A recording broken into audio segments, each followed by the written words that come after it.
ಹೂವ ತರುವರ ಮನೆಗೆ ಹುಲ್ಲ ತರುವ, ಹೂವ ತರುವರ ಮನೆಗೆ ಹುಲ್ಲ ತರುವ, ಅವಲ ಕುಮೀರಮಣ ಇವಗಿಲ್ಲ ಗರುವ,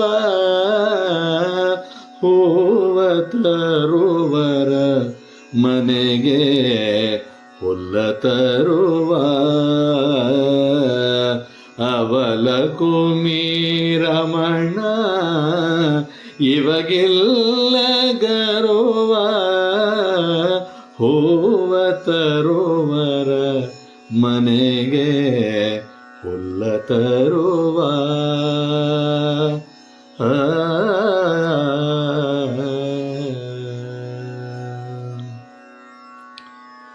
ಒಂದು ದಳ ಶ್ರೀ ತುಳಸಿ ಬಿಂದು ಗಂಗೋದಕವ,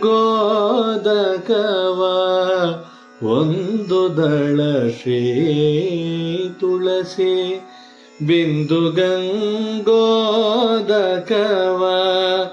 ಇಂದಿರಾ ರಮಣಗೆ ಅರ್ಪಿತವೆನ್ನುತ್ತ, ಇಂದಿರಾ ರಮಣಗೆ ಅರ್ಪಿತವೆನ್ನುತ್ತ, ಒಂದೇ ಮನದಲ್ಲಿ ಸಿಂಧು ಶಯನ ಮುಕುಂದನೆ, ಒಂದೇ ಮನದಲ್ಲಿ ಸಿಂಧು ಶಯನ ಮುಕುಂದನೆ,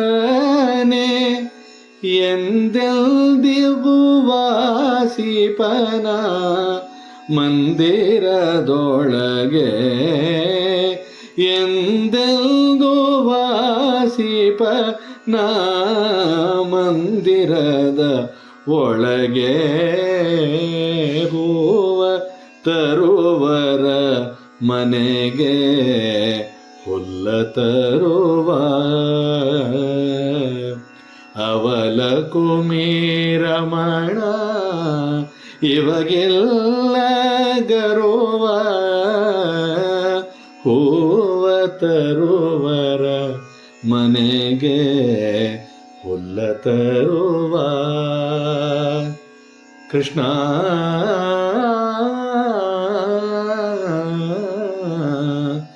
ಕೃಷ್ಣ ಕೃಷ್ಣ.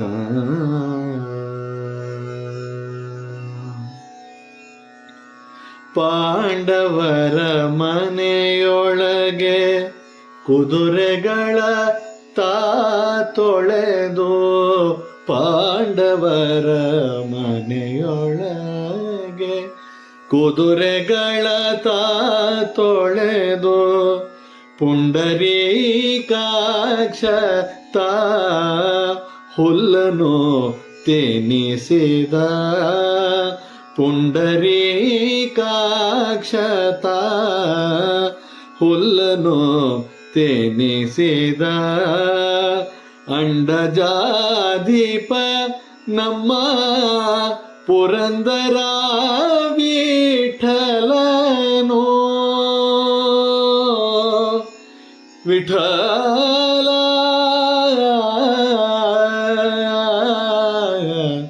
ವಿಠಲ ವಿಠಲ ವಿಠಲ,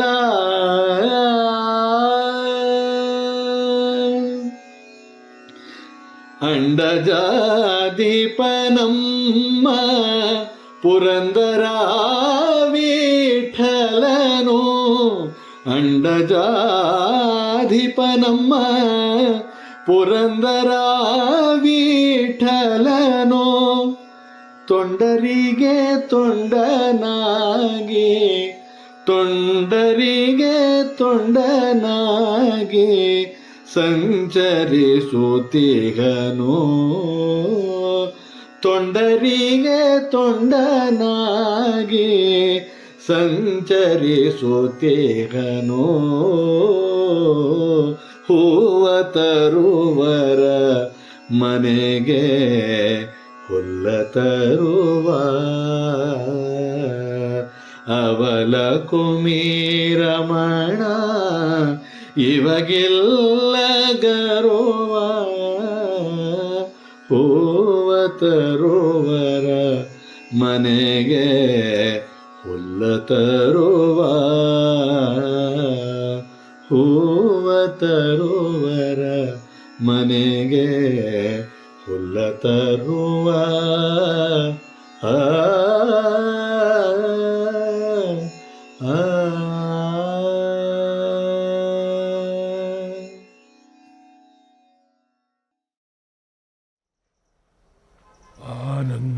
ಆನಂದಮಾನಂದಕರಂ ಪ್ರಸನ್ನಂ ಜ್ಞಾನಸ್ವರೂಪಂ ನಿಜಬೋಧಯುಕ್ತಂ ಯೋಗೀಂದ್ರಮೀಡ್ಯಂ ಭವರೋಗವೈದ್ಯಂ ಶ್ರೀಮದ್ಗುರುಂ ನಿತ್ಯಮಹಂ ನಮಾಮಿ.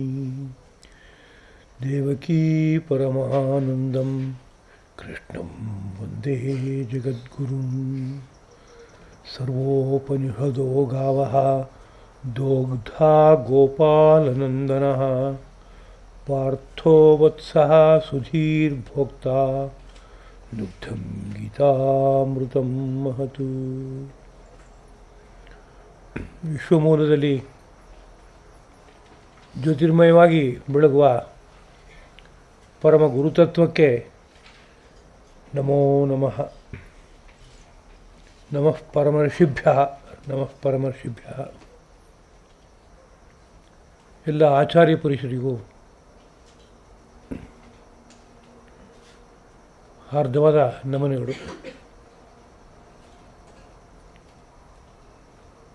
ಹನುಮಂದಿರದಲ್ಲಿ ಆರಾಧ್ಯ ಮೂರ್ತಿಗಳಾಗಿ ಬೆಳಗುತ್ತಿರುವ ಗುರು ದಂಪತಿಗಳಿಗೆ ಸಾಷ್ಟಾಂಗ ಪ್ರಣತಿಗಳು. ಎಲ್ಲ ಸಹೃದಯರಾದ ಜಿಜ್ಞಾಸುಗಳಿಗೂ ಹಾರ್ದಿಕವಾದ ಭಾವಸಮರ್ಪಣೆ. ಭಗವದ್ಗೀತಾ ಪ್ರವಚನ ಮಾಲಿಕೆಯ 119ನೆಯ ಕುಸುಮವನ್ನು ಧರ್ಮಪ್ರಭು ಶ್ರೀಕೃಷ್ಣನ ಪದಪದ್ಮಗಳಲ್ಲಿ ಒಪ್ಪಿಸುವುದಕ್ಕೆ ತೊಡಗಿದ್ದೇನೆ. 9ನೇ ಅಧ್ಯಾಯದ 14ನೇ ಶ್ಲೋಕದಿಂದ ಮುಂದುವರಿದ ಭಾಗ. ಹಿಂದಿನ ಪ್ರವಚನದಲ್ಲಿ ಲೋಕದ ಸ್ವಭಾವ ಹೇಗಿದೆ, ಮೂಢರಾಗಿದ್ದಾರೆ, ನನ್ನ ಭೌತಿಕ ಸ್ವರೂಪವನ್ನು ಅಷ್ಟೇ ಅರಿಯಬಲ್ಲರು, ನನ್ನ ಪರಸ್ವರೂಪವನ್ನು ಅರಿತಿಲ್ಲ. ಅವರು ಮೋಘಾಶಾಹ, ವ್ಯರ್ಥವಾದ ಆಸೆ ಸಂಕಲ್ಪವುಳ್ಳವರು, ಮೋಘ ಕರ್ಮಾಣ, ವ್ಯರ್ಥವಾಗುವ ಕಾರ್ಯವನ್ನುಳ್ಳವರು, ಮೋಘ ಜ್ಞಾನ, ಉಪಯುಕ್ತವಲ್ಲದ ಜ್ಞಾನವನ್ನು ಉಳ್ಳವರು, ವಿಚೇತಸಃ, ವಿವೇಕಹೀನರು, ರಾಕ್ಷಸಿ ಮತ್ತು ಆಸುರಿ ಪ್ರಕೃತಿಯನ್ನು, ಯಾವುದು ಮೋಹವನ್ನು ಹುಟ್ಟಿಸುವಂತಹದ್ದೋ ಅದನ್ನು ಆಶ್ರಯಿಸಿದವರಾಗಿದ್ದಾರೆ. ಅದಲ್ಲದೆ ಇನ್ನೊಂದು ದೈವೀ ಪ್ರಕೃತಿಯ ಜನಗಳುಂಟು. ಅವರು ಮಹಾತ್ಮರು. ಅವರು ಅನನ್ಯವಾದ ಮನಸ್ಸಿನಿಂದ ಸೃಷ್ಟಿ ಮೂಲನೋ ಅವ್ಯಯನೋ ಆದ ನನ್ನನ್ನು ಅನನ್ಯವಾದ ಭಕ್ತಿಯಿಂದ ಭಾವಿಸ್ತಾರೆ ಎಂಬುದಾಗಿ ವಿಷಯವನ್ನು ತಿಳಿಸಿ ಅದರ ಮುಂದಿನ ಮಾತು, ಸತತಂ ಕೀರ್ತಯಂತೋ ಮಾಂ ಯತಂತಶ್ಚ ದೃಢವ್ರತಾಃ ನಮಸ್ಯಂತಶ್ಚ ಮಾಂ ಭಕ್ತ್ಯ ನಿತ್ಯಯುಕ್ತ ಉಪಾಸತೆ. ಈ ಹಿಂದಿನ ಮಾತಿನಲ್ಲಿ ಮಹಾತ್ಮರು ನನ್ನನ್ನು ಅನನ್ಯವಾದ ಭಾವನೆಯಿಂದ ಭಜಿಸುತ್ತಾರೆ ಅಂತ ಹೇಳಿದರೆ, ಅದ್ರ ಬಗ್ಗೆ ಹೇಗೆ ಭಜಿಸ್ತಾರೆ ಅಂತ ಪ್ರಶ್ನೆ ಉಟ್ಕೊಳ್ಳೋಕೆ ಅವಕಾಶ ಇದೆ. ಆ ಪ್ರಶ್ನೆಗೆ ಒಂದು ಉತ್ತರವನ್ನು ಈ ಮಾತಿನಲ್ಲಿ ಶ್ರೀಕೃಷ್ಣ ಪ್ರಭು ಅನುಗ್ರಹಿಸ್ತಾ ಇದ್ದಾನೆ. ಸತತಂ ಸದಾ ಮಾಂ, ನನ್ನನ್ನು ಕೀರ್ತೆಯಂತಹ, ಕೊಂಡಾಡುತ್ತಾ ಕೀರ್ತಿಸುತ್ತಾ, ದೃಢವ್ರತಾಃ, ದೃಢವಾದ ವ್ರತವನ್ನು ಉಳ್ಳವರಾಗಿ, ಯತಂತಶ್ಚ ಪ್ರಯತ್ನಿಸುತ್ತಲೂ ಚ ಮತ್ತು ಮಾಂ ನನ್ನನ್ನು ಭಕ್ತಿಯಿಂದ ನಮಸ್ಯಂತಹ ನಮಸ್ಕರಿಸುತ್ತಲೂ ಉಪಾಸನೆ ಮಾಡುತ್ತಾರೆ. ನನ್ನನ್ನು ಭಜಿಸುತ್ತಾರೆ ಅಂದರೆ ಉಪಾಸನೆ ಮಾಡುತ್ತಾರೆ ಅಂತಲೇ ಅರ್ಥ. ಹೇಗೆ ಭಜಿಸುತ್ತಾರೆ ಅಂತ ಕೇಳಿದರೆ ಇಲ್ಲಿ ಅದಕ್ಕೆ ಉತ್ತರ. ಮೊದಲನೇದಾಗಿ ಸತತಂ ಕೀರ್ತಯಂತಹ, ಸದಾ ಕಾಲದಲ್ಲೂ ಕೀರ್ತನೆಯನ್ನು ಮಾಡ್ತಾರೆ ಅಂತ. ಕೀರ್ತನಂ ಅಂದರೆ ಸದ್ಗುಣವನ್ನು ಎತ್ತಿ ಆಡುವುದು ಅಂತ. ಸದ್ಗುಣವನ್ನು ಯಾತಕ್ಕೋಸ್ಕರ ಎತ್ತಿ ಆಡಬೇಕು ಅಂತ ಕೇಳಿದ್ರೆ, ಆ ಸದ್ಗುಣಗಳು ಮೈಗೂಡಿದರೆ ಅದರ ಪರಿಣಾಮವಾಗಿ ಸಾತ್ವಿಕ ನಡೆಗಳು ಬೆಳೆಯುತ್ತವೆ ಮತ್ತು ಆತ್ಮಗುಣಗಳು ತುಂಬಿಕೊಳ್ಳುತ್ತವೆ. ಭಗವಂತನ ದರ್ಶನ ಮಾಡೋಕ್ಕೆ ಬೇಕಾಗುವ ಎಲ್ಲ ಸಿದ್ಧತೆ ಆಗೋಗ್ಬಿಡುತ್ತೆ. ಅದರಿಂದ ಕೀರ್ತನೆ ಮಾಡಬೇಕಾದ್ದು ಕರ್ತವ್ಯ. ಯಾರನ್ನ ಅಂತ ಕೇಳಿದರೆ, ಶ್ರೀಕೃಷ್ಣ ಪ್ರಭುವನ್ನು, ಅದೇ ರೀತಿಯಲ್ಲಿ ಶ್ರೀರಾಮಚಂದ್ರನ, ಅದೇ ರೀತಿಯಲ್ಲಿ ಯಾರೋ ಒಬ್ಬ ಮಹಾಪುರುಷ, ಜ್ಞಾನಿ, ಯೋಗಿ, ಅವತಾರ ಪುರುಷ, ಆಚಾರ್ಯ ಪುರುಷ, ಇವರುಗಳನ್ನು ಮುಕ್ತ ಕಂಠದಿಂದ ಕೊಂಡಾಡಬೇಕಾದಂಥ ಒಂದು ಕಾರ್ಯ ಇದೆ. ಗುರುಂ ಪ್ರಕಾಶಯೇತ್ ಧೀಮಾನ್ ಮಂತ್ರಂ ಯತ್ನೇನ ಗೋಪಯೇತ್, ಒಂದು ನೀತಿ. ಗುರುವನ್ನು ಎತ್ತಿ ಕೊಂಡಾಡಬೇಕಂತ. ಶ್ರೀಕೃಷ್ಣ ಅವನು ಜಗದ್ಗುರು. ಹಾಗಿರುವಾಗ ಎತ್ತಿ ಕೊಂಡಾಡಬೇಕಾದ ಕರ್ತವ್ಯ ಅಲ್ವೇ? ಅಷ್ಟು ಗುಣಸಂಪನ್ನ ಅವನು. ಆ ಒಂದೊಂದು ಗುಣವನ್ನು ಎಲ್ಲೆಲ್ಲಿ ಹೇಗೆ ಕಂಡಿವೆವು ಆ ಎಲ್ಲ ಪ್ರಮಾಣದ ಜೊತೆಗೆ ಎತ್ತಿ ಆಡಿದ್ರೆ ನಾಲಿಗೆ ಶುದ್ಧವಾಗೋದು ಮಾತ್ರ ಅಲ್ಲ, ಮನಸ್ಸು ಬುದ್ಧಿ ಶುದ್ಧವಾಗುತ್ತೆ. ಅಷ್ಟೇ ಅಲ್ಲ, ಶರೀರವೆಲ್ಲವೂ ಸಂಪೂರ್ಣವಾಗಿ ಶುದ್ಧವಾಗುತ್ತೆ. ಕಲವು ಸಂಕೀರ್ತ್ಯ ಕೇಶವಂ ಎಂಬುದಾಗಿಯೂ ಹೇಳೋದುಂಟು. ಕಲಿಯುಗದಲ್ಲಿ ಬೇರೆ ಎಲ್ಲ ಆತ್ಮಸಾಧನೆಯ ಉಪಾಯಗಳಿಗಿಂತಲೂ ಕೂಡ ಕೇಶವನನ್ನು ಕೊಂಡಾಡುವುದು ಅತ್ಯಂತ ಶ್ರೇಷ್ಠವಾದದ್ದು ಎಂಬುದಾಗಿ ಹೇಳ್ತಾರೆ.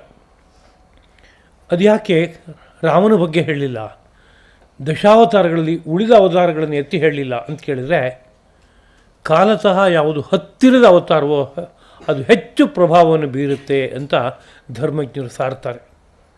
ಬೇರೆ ಎಲ್ಲ ಅವತಾರಗಳಿಗಿಂತಲೂ ಈ ಕಲಿಕಾಲಕ್ಕೆ ತುಂಬ ಹತ್ತಿರದ ಅವತಾರ ಯಾವುದಪ್ಪ ಅಂತ ಕೇಳಿದರೆ ಶ್ರೀಕೃಷ್ಣ ಅವತಾರ. ಆದ್ದರಿಂದ ಶ್ರೀಕೃಷ್ಣನ ಗುಣಗಾನವನ್ನು ಮಾಡಿ ಕಲಿಯಲ್ಲಿ ಅದೊಂದು ಉತ್ಕೃಷ್ಟವಾದ ಸಾಧನ ಎಂಬುದಾಗಿ.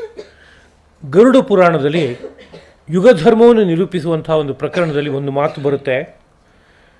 ಕೃತೆ ಯತ್ ಧ್ಯಾಯತಃ ವಿಷ್ಣುಂ ತ್ರೇತಾಯಾಂ ಯಜತಃ ಫಲಂ ದ್ವಾಪರೇ ಪರಿಚರ್ಯಾಯಾಂ ಕಲೌ ತತ್ ಹರಿಕೀರ್ತನಾತ್. ಬೇರೆ ಬೇರೆ ಯುಗಗಳಲ್ಲಿ ಬೇರೆ ಬೇರೆ ಸಾಧನೆಗಳು ಹೆಚ್ಚು ಫಲದಾಯಕವಾಗುತ್ತೆ. ಕಾರಣ ಮೈನ ಸ್ವಭಾವ ಆಗಿರುತ್ತೆ, ಮನಸ್ಸಿನ ಸ್ವಭಾವ ಆಗಿರುತ್ತೆ, ಸತ್ವ ಪ್ರಾಚುರ್ಯ ಇರುತ್ತೆ ಮೈನಲ್ಲಿ, ಮನಸ್ಸಿನಲ್ಲಿ, ಬುದ್ಧಿನಲ್ಲಿ. ಹಾಗಿರೋದ್ರಿಂದ ಬೇರೆ ಬೇರೆ ಉಪಾಯಗಳನ್ನು ಒಂದೊಂದು ಯುಗಕ್ಕೆ ಒಂದೊಂದನ್ನು ಹೇಳ್ಕೊಂಬಂದ್ಯಾರೆ. ಕೃತೇಯತ್ ಧ್ಯಾಯತೋ ವಿಷ್ಣು, ಕೃತಿಯುಗದಲ್ಲಿ ಧ್ಯಾನ ಅತ್ಯಂತ ಪ್ರಶಸ್ತವಾದ್ದು. ವಿಷ್ಣುವನ್ನು ಧ್ಯಾನ ಮಾಡಿದರೆ ಏನು ಫಲ ಬರುತ್ತೋ. ತ್ರೇತಾಯಾಮ್ ಯಜತಃ ಫಲಂ, ತ್ರೇತಾಯುಗದಲ್ಲಿ ರಜಸ್ಸು ಸ್ವಲ್ಪ ಜಾಸ್ತಿ ಆಗುತ್ತೆ, ಕೃತಿಯುಗದಲ್ಲಿ ಸತ್ವ ತುಂಬ ಪ್ರಚುರವಾಗಿರುತ್ತೆ. ತ್ರೇತಾಯುಗಕ್ಕೆ ಬಂದಾಗ ರಜಸ್ಸಿನ ಪ್ರಾಬಲ್ಯ ಸ್ವಲ್ಪ ಶುರುವಾಗುತ್ತೆ. ಆಗ ಕೈಕಾಲುಗಳು ಆಡಿಸೋದಕ್ಕೆ ಬೇಕಾಗುವಂಥ ಒಂದು ನಡೆ ಜಾಸ್ತಿ ಆಗುತ್ತೆ. ಅದನ್ನ ಯಾಗ ಮಾಡೋದು ಬಹಳ ಉತ್ಕೃಷ್ಟವಾದದ್ದು. ಕೈಕಾಲು ಆಡುತ್ತೆ, ಅದು ಯಾತ್ಯಾತಕ್ಕೂ ಆಡಬಾರ್ದು. ಅದು ವಿಷ್ಣುವಿನ ಗುಣವನ್ನು ಕೊಂಡಾಡೋಕ್ಕೆ ಬೇಕಾಗುವಂತಹ ಯಜ್ಞ, ಯಾಗ ಮೊದಲಾದ ಕಾರ್ಯಗಳಿಗಾಗಿ ಅದು ಆಡಬೇಕು. ಆ ನೇರದಲ್ಲಿ ತ್ರೇತಾಯುಗದಲ್ಲಿ ಯಾಗ ಮಾಡಿದ್ರೆ ಏನು ಫಲ ಬರುತ್ತೋ. ದ್ವಾಪರೇ ಪರಿಚರ್ಯಾಯಾಮ್, ದ್ವಾಪರದಲ್ಲಿ ಭಗವಂತನ ಪರಿಚರ್ಯ ಪ್ರತ್ಯಕ್ಷ ಪರೋಕ್ಷವಾಗಿ ಭಗವಂತನ ನಾನಾ ರೀತಿಯಲ್ಲಿ ಪೂಜಿಸುವುದು, ಅರ್ಚಿಸುವುದು, ದೇವಾಲಯದಲ್ಲಿ ಆಗಬೇಕಾಗಿರೋ ಕಾರ್ಯಗಳಿಗೆ ಸಹಕಾರವನ್ನು ಕೊಡುವಂಥದ್ದು, ಜ್ಞಾನಿಗಳು ಯೋಗಿಗಳು ಕಂಡು ಬಂದರೆ ಅವರ ಶುಶ್ರೂಷೆಯನ್ನು ಮಾಡುವಂಥದ್ದು. ಇವುಗಳೆಲ್ಲ ಏನು ಫಲ ಕೊಡುತ್ತೋ. ಕಲವು ತತ್ ಹರಿಕೀರ್ತನಾಥ್, ಕಲಿಯುಗದಲ್ಲಿ ಹರಿಯ ಕೀರ್ತನದಿಂದ ಅಷ್ಟೇ ಫಲ ಬರುತ್ತೆ ಅಂತ. ಅಂದರೆ ವಿಷ್ಣು ಧ್ಯಾನ ಅನ್ನೋದು ಸುಲಭ ಸಾಧ್ಯ ಅಲ್ಲ. ಚಿತ್ತ ಏಕಾಗ್ರವಾಗಿರಬೇಕು, ನಿರ್ಮಲವಾಗಿರಬೇಕು, ಸತ್ವಗುಣ ತುಂಬಿರಬೇಕು. ಹಾಗಾದರೆ ಮನಸ್ಸು ಏಕಾಗ್ರವಾಗಿ ನಿಂತ್ಕೊಳ್ಳುತ್ತೆ, ಭಗವಂತನ ಜ್ಞಾನಾನಂದವನ್ನು ಸವಿಯೋದಕ್ಕೆ ಸಾಧ್ಯವಾಗುತ್ತೆ. ಕಲಿಯುಗದಲ್ಲಿ ಅದು ಇರಲ್ಲ, ತಮಸ್ಸು ಜಾಸ್ತಿ ಇರುತ್ತೆ. ಇನ್ನು ತ್ರೇತಾಯುಗದಲ್ಲಿ ಯಾಗ ಮಾಡ್ತಾರಲ್ಲ, ಹಾಗೆ ಈಗ ಯಾಕೆ ಯಾಗ ಮಾಡಬಾರ್ದು ಅಂತ ಕೇಳಿದರೆ, ಯಾಗ ಮಾಡೋದಕ್ಕೆ ಬೇಕಾಗುವ ದೇಹ ಸಾಮರ್ಥ್ಯ, ದ್ರವ್ಯ ಸಾಮರ್ಥ್ಯ, ಕಾಲ, ದೇಶ ಇವುಗಳ ಆನುಕೂಲ್ಯ ಕಡಿಮೆ ಇರುತ್ತೆ ಯಾವುದರಲ್ಲಿ, ಕಲಿಯುಗದಲ್ಲಿ. ಆದ್ದರಿಂದ ಯಾಗ ಮಾಡೋದು ಕಷ್ಟ ಸಾಧ್ಯ. ಇನ್ನು ದ್ವಾಪರದಲ್ಲಿ ಪರಿಚರ್ಯ ಎಂಬುದಾಗಿ ಹೇಳಿದರು, ಶುಶ್ರೂಷ ಎಂಬುದಾಗಿ ಹೇಳಿದರು. ಆ ಶುಶ್ರೂಷೆ ಮಾಡಬೇಕು ಅಂತ ಹೊರಟರು ಸೇವಾಧರ್ಮ ಪರಮಗಹನ ಯೋಗಿನಾಮಪ್ಯಗಮ್ಯ ಅಂತ ಸುಭಾಷಿತಕಾರರು ಕೊಂಡಾಡ್ತಾರೆ. ಸೇವೆ ಮಾಡುವಂತಹದ್ದು ಬಹಳ ಕಷ್ಟಕರವಾದ ಕಾರ್ಯ. ಯಾಕೆಂದರೆ ಎಲ್ಲೂ ಒಂದೇ ಒಂದು ಅಪಚಾರವಾಗದೇ ಇರುವಂತೆ, ಕೇವಲ ಉಪಚಾರವಾಗುವಂತೆ ಕಾರ್ಯ ಮಾಡಬೇಕಾದ್ರೆ ತಿಳುವಳಿಕೆ ತುಂಬ ಬೇಕು, ಜೊತೆಗೆ ಸಹನೆ ತುಂಬ ಇರಬೇಕಾಗತ್ತೆ ಮತ್ತು ತ್ಯಾಗ ಇರಬೇಕಾಗತ್ತೆ. ಬೇರೆ ಎಲ್ಲವನ್ನೂ ಬಿಟ್ಟು ಈ ಕಾರ್ಯ ನಾನು ಮಾಡ್ತೇನೆ ಅನ್ನೋ ಮನಸ್ಸಿರಬೇಕಾಗತ್ತೆ. ಅವುಗಳೆಲ್ಲ ಕಡಿಮೆ ಇರೋ ಕಾಲ, ಸ್ವಾರ್ಥ ಪ್ರಧಾನವಾಗಿರುವ ಕಾಲ ಯಾವುದು, ಕಲಿಯುಗ. ಹೀಗಿರುವಾಗ ಯಾವುದು ಕಲಿಯುಗಕ್ಕೆ ತುಂಬ ಉಪಯುಕ್ತವಾದ ಸಾಧನ ಅಂತ ಕೇಳಿದರೆ, ಕೆಲವು ತತ್ ಹರಿಕೀರ್ತನಾಥ್, ಶ್ರೀ ವಿಷ್ಣುವನ್ನು ಕೀರ್ತನೆ ಮಾಡ್ತಾ ಹೋದರೆ ಸಾಕು. ವಿಷ್ಣು ಧ್ಯಾನ ಮಾಡಿದ್ರೆ, ಯಜನ ಮಾಡಿದ್ರೆ, ಪರಿಚರ್ಯ ಮಾಡಿದ್ರೆ ಏನೇನು ಲಾಭ ಆಗುತ್ತೋ ಅಷ್ಟು ಲಾಭ ಆಗಿಬಿಡುತ್ತಪ್ಪ ಎಂಬುದಾಗಿ ಗರುಡ ಪುರಾಣದಲ್ಲಿ ಕೊಂಡಾಡ್ತಾರೆ. ಶ್ರೀಕೃಷ್ಣ ದ್ವಾಪರಯುಗದ ಕೊನೆಯಲ್ಲಿ ಮಾತನಾಡ್ತಾ ಇರುವಂಥದ್ದು. ಅದು ಒಂದು ದೃಷ್ಟಿಯಿಂದ ದ್ವಾಪರಯುಗ ಮತ್ತು ಕಲಿಯುಗದ ಸಂಧಿ ಸ್ಥಾನದಲ್ಲಿ ಮಾತನಾಡ್ತಾ ಇರೋದು. ಕಲಿಯ ಧರ್ಮಗಳಾಗಲೇ ಗೋಚರಿಸ್ತಾ ಇದೆ ಅಂಶತಃ. ಕೃಷ್ಣ ಅಂತರ್ಧಾನ ಆದಮೇಲೆ ಪೂರ್ಣವಾಗಿ ಅದು ಶುರುವಾಗ್ಬಿಡುತ್ತೆ, ಆರಂಭ ಆಗಿಬಿಡುತ್ತೆ, ಅಂಥ ಕಾಲ ಅದು. ಅದರಿಂದ ಹರಿಕೀರ್ತನ ತುಂಬ ಮುಖ್ಯವಾದದ್ದು. ಹಾಗಾಗಿ ಲೋಕ ಹರಿಕೀರ್ತನೆಯನ್ನು ಮಾಡೋದ್ರ ಮೂಲಕ ಭಗವಂತನನ್ನು ದರ್ಶನ ಮಾಡ್ತಾರೆ. ದೃಢವ್ರತ, ಎರಡನೇದಾಗಿ ನನ್ನನ್ನು ಬಯಸುವವರು ಹೇಗಿರಬೇಕು ಅಂದರೆ ದೃಢವಾದ ವ್ರತವುಳ್ಳವರಾಗಬೇಕು. ವ್ರತ ಅಂದರೆ ನಾನು ಈ ದಿನ ಅಥವಾ ಈ ವಾರ, ಈ ಪಕ್ಷ, ಈ ಮಾಸ, ಈ ವರ್ಷ ಈ ತರಹದ ನೀತಿ ನಿಬಂಧನೆಗಳನ್ನು ಇಟ್ಕೊಂಡು ಬದುಕ್ತೇನೆ. ಇಂಥ ಆಹಾರವನ್ನು ಸ್ವೀಕರಿಸ್ತೇನೆ, ಇಂಥದ್ದನ್ನು ಸ್ವೀಕರಿಸೋಲ್ಲ, ಇಷ್ಟು ಗಂಟೆಗೆ ಹೇಳ್ತೇನೆ, ಹೀಗೆ ನನ್ನ ದಿನಚರಿಯನ್ನು ಇಟ್ಕೋತೇನೆ ಅಂತ ಯಾವ ದಿನಚರಿಯನ್ನು ಇಟ್ಕೊಂಡ್ರೆ, ಯಾವ ನೀತಿ ನಿಬಂಧನೆಯನ್ನು ಇಟ್ಕೊಂಡ್ರೆ ಭಗವತ್ ಸಾಕ್ಷಾತ್ಕಾರಕ್ಕೆ ಮೈ ಪಕ್ವವಾಗುತ್ತೋ ಅಂತಹ ಕ್ರಮವನ್ನು ವರ್ಣ ಮಾಡಿದರೆ ಅವರು ವ್ರತಿಷ್ಠರು ಎಂಬುದಾಗಿ ಕರೆಯಲ್ಪಡ್ತಾರೆ. ವರ್ಣ ಮಾಡೋದು ಅಂದರೆ ತಾನೇ ಇಷ್ಟಪಟ್ಟು ಅದು ಬೇಕು ಅಂತ ತೀರ್ಮಾನ ಮಾಡಿ ಅದನ್ನ ನಿತ್ಯದಲ್ಲೂ ಶ್ರದ್ಧೆಯಿಂದ ನಿರ್ವಾಹ ಮಾಡೋದು, ಅದಕ್ಕೆ ವರ್ಣ ಎಂಬುದಾಗಿ ಕರೀತಾರೆ. ದೃಢವ್ರತ ಇಲ್ಲ. ಎಷ್ಟೋ ಸಂದರ್ಭದಲ್ಲಿ ಕೆಲವು ಸರಿ ನಾವು ತೀರ್ಮಾನ ಮಾಡ್ತೀವಿ ಲೋಕದಲ್ಲಿ, ಇವತ್ತಿಂದ ನಾನು ಹೀಗೆ ಎದ್ಬಿಡ್ತೀನಿ ಅಂತ. ಬೆಳಗ್ಗೆ 3:45 ಎದ್ಬಿಡ್ತೀನಿ ಅಂತ 3-4 ದಿವಸ 5 ದಿವಸ ಭಾಳ ಶ್ರದ್ಧೆಯನ್ನು ನಡೆಯುತ್ತೆ. ಆಮೇಲೆ 3:45 4ಕ್ಕೆ ಹೋಗುತ್ತೆ, ಸ್ವಲ್ಪ 4:15 ಹೋಗುತ್ತೆ, 4:15 ಹೋಗುತ್ತೆ. ಇದೊಂದೇ ವಿಷಯದಲ್ಲ, ಬೇರೆ ಬೇರೆ ವಿಷಯದಲ್ಲಿ ಬಹಳ ಮಿತವಾದ ಆಹಾರವನ್ನು ಸ್ವೀಕರಿಸ್ತೇನೆ. ಯಾಕೆಂದರೆ ಶಾಸ್ತ್ರಗಳೆಲ್ಲ ಸಾರುತ್ತವೆ. ಮಿತಾಹಾರಂ ವಿನಾಯಸ್ತು ಯೋಗಾಭ್ಯಾಸಂತೂ ಕಾರ್ಯೇ ನಾನಾ ರೋಗೋ ಭವೇತ್ತಸ್ಯ ಕಿಂಚಿತ್ ಯೋಗ ನ ಸಿದ್ಧ್ಯತಿ. ಮಿತಾಹಾರ ಒಂದಿಲ್ಲದೆ ಹೋದರೆ ಯೋಗಾಭ್ಯಾಸ ಏನೂ ಫಲ ಕೊಡಲ್ಲಪ್ಪ ಅಂತ ಮಿತಾಹಾರದ ಬಗ್ಗೆ ತುಂಬ ಕೊಂಡಾಡಿದ್ದಾರೆ. ಯಮೇಶ್ವ ಮಿತಾಹಾರಂ, ಯಮ ಅಂತ ಯಾವುದು 5 ಅಥವಾ 10 ಇದೆಯೋ ಅದರಲ್ಲಿ ಮಿತಾಹಾರ ಅತ್ಯಂತ ಶ್ರೇಷ್ಠವಾದದ್ದು ಅಂತ. ಅದರಿಂದ ಇವತ್ತಿಂದ ನಾನು ಮಿತಾಹಾರ ಸ್ವೀಕಾರ ಮಾಡ್ತೀನಿ ಅಂತ ಸಂಕಲ್ಪ, ವರ್ಣ ಮಾಡಾಯಿತು. 3 ದಿವಸ 5 ದಿವಸ 15 ದಿವಸ 1 ತಿಂಗಳು ಕಳೀತು. ಅಷ್ಟೊತ್ತಿಗೆ ಏನೋ ಒಂದು ಕಾರಣ ಬಂತು, ಇವತ್ತು ಬಿಟ್ಟೋಯ್ತು, ಹೇಗಿದ್ದರೂ ಇವತ್ತು ಬಿಟ್ಟೋಗಿದೆಯಲ್ಲ, ಅದರಿಂದ ನಾಳೆ ಇನ್ನು ಪುನಃ ನಾಳೆನೇ ಶುರು ಮಾಡಬೇಕು ಅಂತೇನೋ ಅಂತ ಹೀಗೆಲ್ಲ ಸಡಿಲಾಗಿ ಹೋಗ್ಬಿಡುತ್ತೆ. ಹೀಗಾದರೆ ದೃಢವ್ರತನಾದ ವ್ಯಕ್ತಿ ಅಲ್ಲ ಅವನು ಅಂತ ಅರ್ಥ. ಅಂದರೆ ದೃಢವ್ರತ ಆದರೆ ಬೇಕಾದ್ದಾಗಲಿ, ಎಷ್ಟೇ ಕ್ಲೇಶ ಬರಲಿ, ನಾನು ಇಟ್ಟ ಹೆಜ್ಜೆಯನ್ನು, ಮಾಡಿದ ಸಂಕಲ್ಪವನ್ನು ಹಿಂದಕ್ಕೆ ತೆಗೆದುಕೊಳ್ಳುವುದಿಲ್ಲ ಅನ್ನೋ ಮನಸ್ಸಿರುತ್ತೆ ಅವನು. ಹಾಗೆ ಇರ್ತಾರೆ. ಯತಂತಹ ಪ್ರತಿನಿತ್ಯ ನನ್ನೊಡನೆ ಬಂದು ಸೇರೋದಕ್ಕೆ ಬೇಕಾಗುವ ಪ್ರಯತ್ನವನ್ನು ಮಾಡ್ತಾನೇ ಇರ್ತಾರೆ. ನನ್ನೊಡನೆ ಬಂದು ಸೇರೋದಕ್ಕೆ ಏನು ಪ್ರಯತ್ನ ಅಂತ ಕೇಳಿದರೆ ನಾನಾ ಪ್ರಯತ್ನಗಳಿದೆ. ಅವರವರ ವರ್ಣಾನುಗುಣವಾಗಿ, ಆಶ್ರಮಾನುಗುಣವಾಗಿಯೂ, ವಯೋನುಗುಣವಾಗಿ, ಕಾಲದೇಶಾನುಗುಣವಾಗಿ ನಾನಾ ಉಪಾಯಗಳನ್ನು ಋಷಿ ಮಹರ್ಷಿಗಳು ಹೇಳಿದ್ದಾರೆ. ಯಾರಿಗೆ ಯಾವುದು ಹೊಂದುತ್ತೆ ಅನ್ನೋ ಲೆಕ್ಕಾಚಾರವನ್ನು ಕೊಟ್ಟಿದ್ದಾರೆ. ವೇದ ಮಂತ್ರಗಳಿರ್ಬೋದು, ತಾಂತ್ರಿಕ ಮಂತ್ರಗಳಿರ್ಬೋದು, ಯಂತ್ರ ಇರ್ಬೋದು, ಜಪ, ಪಾರಾಯಣ, ಪೂಜಾ, ಧ್ಯಾನ, ಪರಿಚರ್ಯ, ಹೀಗೆ ನಾನಾ ಉಪಾಯಗಳಿರ್ಬೋದು. ಅವುಗಳನ್ನು ಮಾಡ್ತಾ ಆ ದ್ವಾರ ಭಗವಂತನ ದರ್ಶನ ಮಾಡಬೇಕು ಅಂತ ನಿರಂತರ ಪ್ರಯತ್ನ ಪಡ್ತಾ ಇರ್ತಾರೆ. ನಮಸ್ಯಂತಹ ಅಲ್ಲಲ್ಲೇ ತಲೆಬಾಗಿ ಕೈ ಮುಗಿತಾ ಇರ್ತಾರೆ. ಅಲ್ಲಲ್ಲೇ ಯಾಕೆ ತಲೆಬಾಗಿ ಕೈ ಮುಗಿಬೇಕು ಅಂತ ಕೇಳಿದ್ರೆ, ನಮಸ್ತು ಐಕ್ಯಂ ಪ್ರಚಕ್ಷತೆ. ನಮಃ ಅನ್ನೋ ಶಬ್ದಕ್ಕೆ ಭಗವಂತನಲ್ಲಿ ಅಥವಾ ಯಾವುದನ್ನು ನಾವು ಗೌರವಿಸ್ತಾ ಇದೀವೋ, ಗುರುವನ್ನು, ಆಚಾರ್ಯರನ್ನು ಮೊದಲಾದವುಗಳನ್ನ, ಅವರಲ್ಲಿ ಒಂದುಗೂಡುವುದು ಅನ್ನೋ ಅರ್ಥ ಅದಕ್ಕೆ. ನಮಸ್ಯಂತಹ ಅಂದರೆ ಅಲ್ಲಲ್ಲೇ ಭಗವಂತನನ್ನು ಭಾವಿಸ್ತಾ ನಾನಾ ರೂಪದಲ್ಲಿ ಅವನ ಜೊತೆಗೆ ಒಂದುಗೂಡೋಕ್ಕೆ ಬೇಕಾಗುವಂಥ ಹೆಜ್ಜೆ ಇದೆಯಲ್ಲ, ಅದು ನಮಸ್ಕಾರ ಎಂಬುದಾಗಿ ಕರೆಯಲ್ಪಡುತ್ತೆ. 5 ಬೆರಳುಗಳು ಪಂಚಪ್ರಾಣಿಗಳನ್ನು ಜ್ಞಾಪಿಸುತ್ತೆ. ಈ ಪಂಚಪ್ರಾಣಿಗಳು ನಮ್ಮ ಬಲಭಾಗದಲ್ಲಿ ಕೆಲಸ ಮಾಡ್ತಾಯಿದೆ, ಎಡಭಾಗದಲ್ಲೂ ಕೆಲಸ ಮಾಡ್ತಾಯಿದೆ. ಎಡಭಾಗದಲ್ಲಿ ಪ್ರವೃತ್ತಿ ಮಾರ್ಗಕ್ಕೆ ಬೇಕಾಗುವಂತೆ ಕೆಲಸ ಮಾಡ್ತಾಯಿದೆ, ಬಲಭಾಗದಲ್ಲಿ ನಿವೃತ್ತಿ ಮಾರ್ಗಕ್ಕೆ ಬೇಕಾಗುವಂತೆ ಕೆಲಸ ಮಾಡ್ತಾಯಿದೆ. ಈ ಪಂಚಪ್ರಾಣಿಗಳು ಒಂದುಗೂಡಿದರೆ ಅದು ಭಗವಂತನ ಕಡೆಗೆ ಹರಿದು ಹೊರಟು ಹೋಗುತ್ತಂತೆ.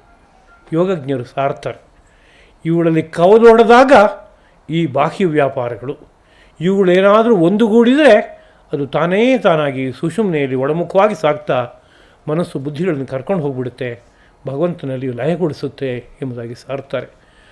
ಅದನ್ನು ತಂದ್ಕೊಳ್ಳೋಕೆ ಬೇಕಾಗುವಂತೆ ಹೀಗೆ ಕೈ ಜೋಡಿಸೋದು. ಆದರೆ ಬರೀ ಕೈ ಜೋಡಿಸಿದಾಗಲ್ಲ, ನಾನು ಭಗವಂತನ ಜೊತೆ ಒಂದುಗೂಡಬೇಕು ಅಂತ ಸಂಕಲ್ಪ ಇರಬೇಕು. ಬರೀ ಸಂಕಲ್ಪ ಇದ್ದರೂ ಸಾಕಾಗೋಲ್ಲ, ಅವನನ್ನು ಅನನ್ಯವಾದ ಮನಸ್ಸಿಂದ ಭಾವಿಸಿರಬೇಕು. ಈ ಮೈ ಅವನ ಜೊತೆಗೆ ಹೋಗಿ ಸೇರೋಕ್ಕೆ ಬಿಟ್ಕೊಡುವಂತೆ ಇರಬೇಕು. ಮನಸ್ಸು ಬುದ್ಧಿಗಳು ಅತ್ತ ಸಾಗೋದಕ್ಕೆ ಬೇಕಾಗುವಂತೆ ಇರಬೇಕು. ಹಾಗಿದ್ದಾಗ ಕೈ ಜೋಡಿಸಿದರೆ ಅದಕ್ಕೆ ಅರ್ಥ ಇದೆ. ಇದು ಅದು ಬರೀ ಕೈ ಜೋಡಿಸಿದ ಮಾತ್ರ ಆಗಿಬಿಡುತ್ತೆ. ಹಾಗೆ ನಮಸ್ಯಂತಹ ನಮಸ್ಕಾರ ಮಾಡ್ತಾ ಭಕ್ತಿಯ ನಿತ್ಯಯುಕ್ತ ಉಪಾಸತೆ. ಭಕ್ತಿಯಿಂದ, ಭಕ್ತಿ ವಿಭಕ್ತಿ ವಿರುದ್ಧ ಶಬ್ದಗಳು. ವಿಭಕ್ತಿ ವಿಭಾಗ ಬೇರೆ ಬೇರೆ ಆಗೋದು. ಭಕ್ತಿ ಅಂದರೆ ಒಂದುಗೂಡೋದು, ಭಗವಂತನ ಜೊತೆಗೆ ಅನನ್ಯವಾದ ಮನಸ್ಸಿಂದ ಸೇರ್ಕೋತಾ ನಿತ್ಯಯುಕ್ತ, ನಿತ್ಯದಲ್ಲೂ ಸಹ ಬೆಸೆದು ಉಪಾಸನೆಯನ್ನು ಮಾಡ್ತಾರೆ.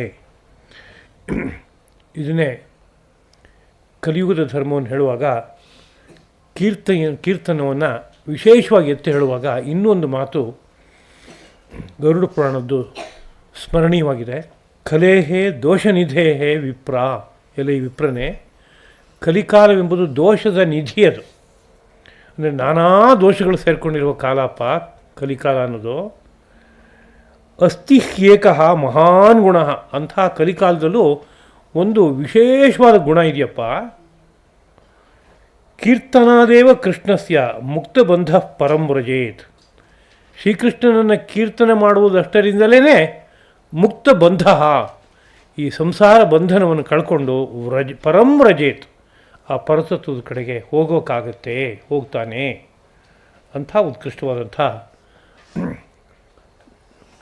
ಒಂದು ಹೆಜ್ಜೆಯನ್ನು ಕೀರ್ತನದಿಂದ ಪಡೆಯೋಕ್ಕೆ ಸಾಧ್ಯವಾಗುತ್ತೆ ಅಂತ ಕೊಂಡಾಡ್ತಾರೆ. ಹೀಗೆ ಕೀರ್ತನೆ ಮಾಡ್ತಾ, ಪ್ರಯತ್ನ ಪಡ್ತಾ, ದೃಢವ್ರತರಾಗಿ ಆಗಾಗ ನಮಸ್ಕರಿಸ್ತಾ ಭಕ್ತಿಯಿಂದ ಕೂಡಿ ಭಜನೆ ಮಾಡ್ತಾರೆ ಅನ್ನೋದು ಶ್ರೀಕೃಷ್ಣ ಪ್ರಭುವಿನ ಒಟ್ಟು ಸಂದೇಶ. ಮುಂದಿನ ಮಾತನ್ನು ಗಮನಿಸೋಣ. ಶ್ಲೋಕ 15. ಜ್ಞಾನಯಜ್ಞೇನ ಚಾಪ್ಯನ್ಯೇ ಯಜಂತೋ ಮಾಂ ಉಪಾಸತೆ ಏಕತ್ವೇನ ಪೃಥಕ್ತ್ವೇನ ಬಹುಧಾ ಸರ್ವತೋಮುಖಂ. ಉಪಾಸನೆ ಮಾಡುವಾಗ ನಾನಾ ಉಪಾಯಗಳನ್ನು ಬಳಸುವಾಗಲೂ ಸಹ ಆ ಉಪಾಯಗಳೆಲ್ಲ ಹೇಗಿರುತ್ತೆ ಅನ್ನುವ ಬಗ್ಗೆಯೂ ಒಂದು ವಿವರಣೆ ಇಲ್ಲಿದೆ. ಮತ್ತು ಅನ್ಯ ಕೆಲವರು ಜ್ಞಾನಯಜ್ಞದಿಂದ ಯಜಂತಹ ಯಜನ ಮಾಡುತ್ತಾ, ಅಂದರೆ ಪೂಜಿಸುತ್ತಾ, ಮಾಂ ಉಪಾಸತೆ ನನ್ನನ್ನು ಉಪಾಸನೆ ಮಾಡ್ತಾರೆ. ಏಕತ್ವೇನ ಒಂದೇ ಒಂದಾದ ತತ್ವವನ್ನು ಭಾವಿಸುವವರಿದ್ದಾರೆ. ಏಕತ್ವೇನ ನನ್ನನ್ನು ಭಾವಿಸ್ತಾರೆ ಅಂದರೆ ಒಂದೇ ಒಂದು ತತ್ವ ಎಂಬುದಾಗಿ ನನ್ನನ್ನು ಭಾವಿಸ್ತಾರೆ. ಪೃಥಕ್ತ್ವೇನ ಅವನು ಭಿನ್ನ ಭಿನ್ನ ಸ್ವರೂಪದಲ್ಲಿದ್ದಾನೆ ಅಂತ ಕೆಲವರು ಭಾವಿಸ್ತಾರೆ. ಇನ್ನು ಕೆಲವರು ವಿಶ್ವತೋಮುಖಂ, ಅವನಿಗೆ ಎಲ್ಲ ಕಡೆಯಲ್ಲೂ ಅವನ ಮುಖ ಇದೆಯಪ್ಪ, ನಾನಾ ಮುಖಗಳನ್ನು ಅವಲಂಬಿಸಿ ಅವನ ಬಳಿ ಹೋಗಿ ತಲುಪ್ಬೋದು ಎಂಬುದಾಗಿ ನನ್ನನ್ನು ವಿಶ್ವಸ್ವರೂಪ, ನಾನಾ ರೂಪದಲ್ಲಿ ಎಲ್ಲ ಕಡೆಯಲ್ಲಿ ತುಂಬಿರುವನು ಎಂಬುದಾಗಿ ಭಾವಿಸ್ತಾ ಬಹುಪ್ರಕಾರವಾಗಿ ಉಪಾಸನೆ ಮಾಡುತ್ತಾರೆ ಅಂತ. ಉಪಾಸನೆಯ ಕ್ರಮಗಳ ಬಗ್ಗೆ ಹೆಚ್ಚಿನ ವಿವರಣೆ ಇಲ್ಲಿದೆ. ಈಗ ಜ್ಞಾನಯಜ್ಞ ಅನ್ನೋ ಪದ ನಮಗೆ ಹಿಂದೆ ಬಂದಾಗಿದೆ. ಜ್ಞಾನಯೋಗ, ಕರ್ಮಯೋಗ ಅಂತ ಎರಡು ವಿಷಯಗಳನ್ನು ವಿಸ್ತಾರವಾಗಿ ಶ್ರೀಕೃಷ್ಣ ಪ್ರಭು ಅನುಗ್ರಹಿಸಿಕೊಟ್ಟಿದ್ದಾನೆ. ಜ್ಞಾನಯಜ್ಞ ಅಂದರೆ ಏನು ಅಂತ ಕೇಳಿದ್ರೆ, ಈ ಸಮಗ್ರ ಸೃಷ್ಟಿಯನ್ನು ಸಮಾಧಾನ ಚಿತ್ತನಾಗಿ ಜ್ಞಾನಿಗಳಿಂದ ಕೇಳಿ ಅರ್ಥ ಮಾಡಿಕೊಳ್ತಾ, ಈ ಸಮಗ್ರ ಸೃಷ್ಟಿಯಲ್ಲಿ ಬೀಜರೂಪನಾಗಿರುವ ಭಗವಂತನನ್ನು ಭಾವಿಸ್ತಾ ಅಲ್ಲೇ ಮನಸ್ಸನ್ನು ನಿಲ್ಲಿಸ್ಕೊಂಡು ತಲ್ಲೀನವಾಗಿಬಿಡೋದು. ಕೇಳ್ತಾನೆ ಆ ಭಗವಂತನ ಸಾಕ್ಷಾತ್ಕಾರವನ್ನು ಪಡೆಯುವಂಥದ್ದು, ಅಂಥದ್ದೊಂದು ಮಾರ್ಗ. ಶುದ್ಧಾತ್ಮರಾದವರು ಹಿಂದೆ ಹಾಗೆ ಜ್ಞಾನವನ್ನು ಪಡೆದುಬಿಡ್ತಾಯಿದ್ರು. ಯಾರೋ ಯೋಗಿಗಳು, ಜ್ಞಾನಿಗಳು ತಾವು ಪಟ್ಟ ಅನುಭವವನ್ನು ಕ್ರಮವಾಗಿ ಒಂದೊಂದನ್ನೇ ಬಿಡಿಸಿ ಪರಿಚಯ ಮಾಡಿಕೊಳ್ತಾ, ಈ ಒಡಲಿನ ಸ್ವರೂಪವೇನು, ಈ ಸೃಷ್ಟಿಯ ಸ್ವರೂಪವೇನು, ಇದರಲ್ಲಿ ಏನೇನಿದೆ, ಹಿಂದೆ ಸರಿದ್ರೆ ಏನಿದೆ, ತುದಿಯಲ್ಲಿ ಏನಪ್ಪ ಬೆಳಗ್ತಾ ಇದೆ, ಸಮಗ್ರ ಸೃಷ್ಟಿಯ ಮೂಲದಲ್ಲಿ ಏನು ಬೆಳಗ್ತಾ ಇದೆ ಅನ್ನೋ ಬಗ್ಗೆ ಪರಿಚಯವನ್ನು ಕೊಡ್ತಾ ಇದ್ದಾಗ, ಅವರ ಅನುಭವದ ಮಾತು ನಾಲಿಗೆಯಲ್ಲಿ ಹೊರಗಡೆ ನುಗ್ಗುವಾಗ ಅದು ರಸಸ್ಯಂದಿಯಾಗಿ ಹೊರಗಡೆ ಬರ್ತಾ ಇರುವಾಗ ಆ ರಸದ ಓಘವನ್ನು, ಪ್ರವಾಹವನ್ನು ಭಾವಿಸ್ತಾ ಆ ರಸದಲ್ಲಿ ತನ್ಮಯವಾಗಿ ಒಂದು ಜ್ಞಾನಾನಂದವನ್ನು ಪಡಿತಾ ಇದ್ದರು. ಇದಕ್ಕೆ ಜ್ಞಾನಯೋಗ ಎಂಬುದಾಗಿ ಕರೀತಾರೆ. ಕೇವಲ ಮನಸ್ಸಿಗೆ ಒಂದು ತಿಳುವಳಿಕೆ ಕೊಟ್ಕೋತಾ ಅದನ್ನೇ ಒಂದು ಮಾರ್ಗವಾಗಿ ಇಟ್ಕೊಂಡು ತುದಿ ಹೋಗಿ ತಲುಪುವಂಥ ಒಂದು ಮಾರ್ಗ. ಆತ್ಮಾವಾರೇ ದ್ರಷ್ಟವ್ಯ ಶ್ರೋತವ್ಯೋ ಮಂತವ್ಯ ನಿಧಿಧ್ಯಾಸಿತವ್ಯ ಎಂಬುದಾಗಿ ಬೃಹದಾರಣ್ಯಕ ಉಪನಿಷತ್ತು ಹೇಳುತ್ತೆ.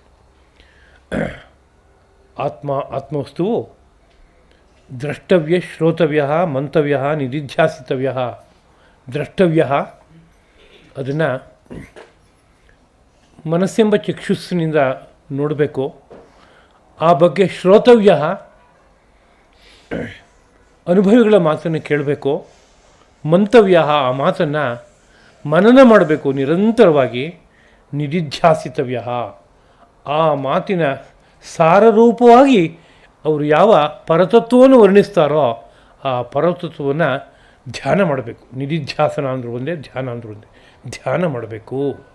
ಹಾಗೆ ಮಾಡ್ತಾ ಹೋದರೆ ಭಗವಂತ ಸಿಕ್ಬಿಡ್ತಾನೆ. ಇದಕ್ಕೆ ಹೆಸರು ಜ್ಞಾನಯಜ್ಞ ಎಂಬುದಾಗಿ. ಜ್ಞಾನಯಜ್ಞವೇ ವಿಸ್ತಾರವಾಗಿ ವೇದಶಾಸ್ತ್ರ ರೂಪವಾಗಿ ಬಂದಿದೆ, ಇತಿಹಾಸ ಪುರಾಣ ರೂಪವಾಗಿ ಬಂದಿದೆ.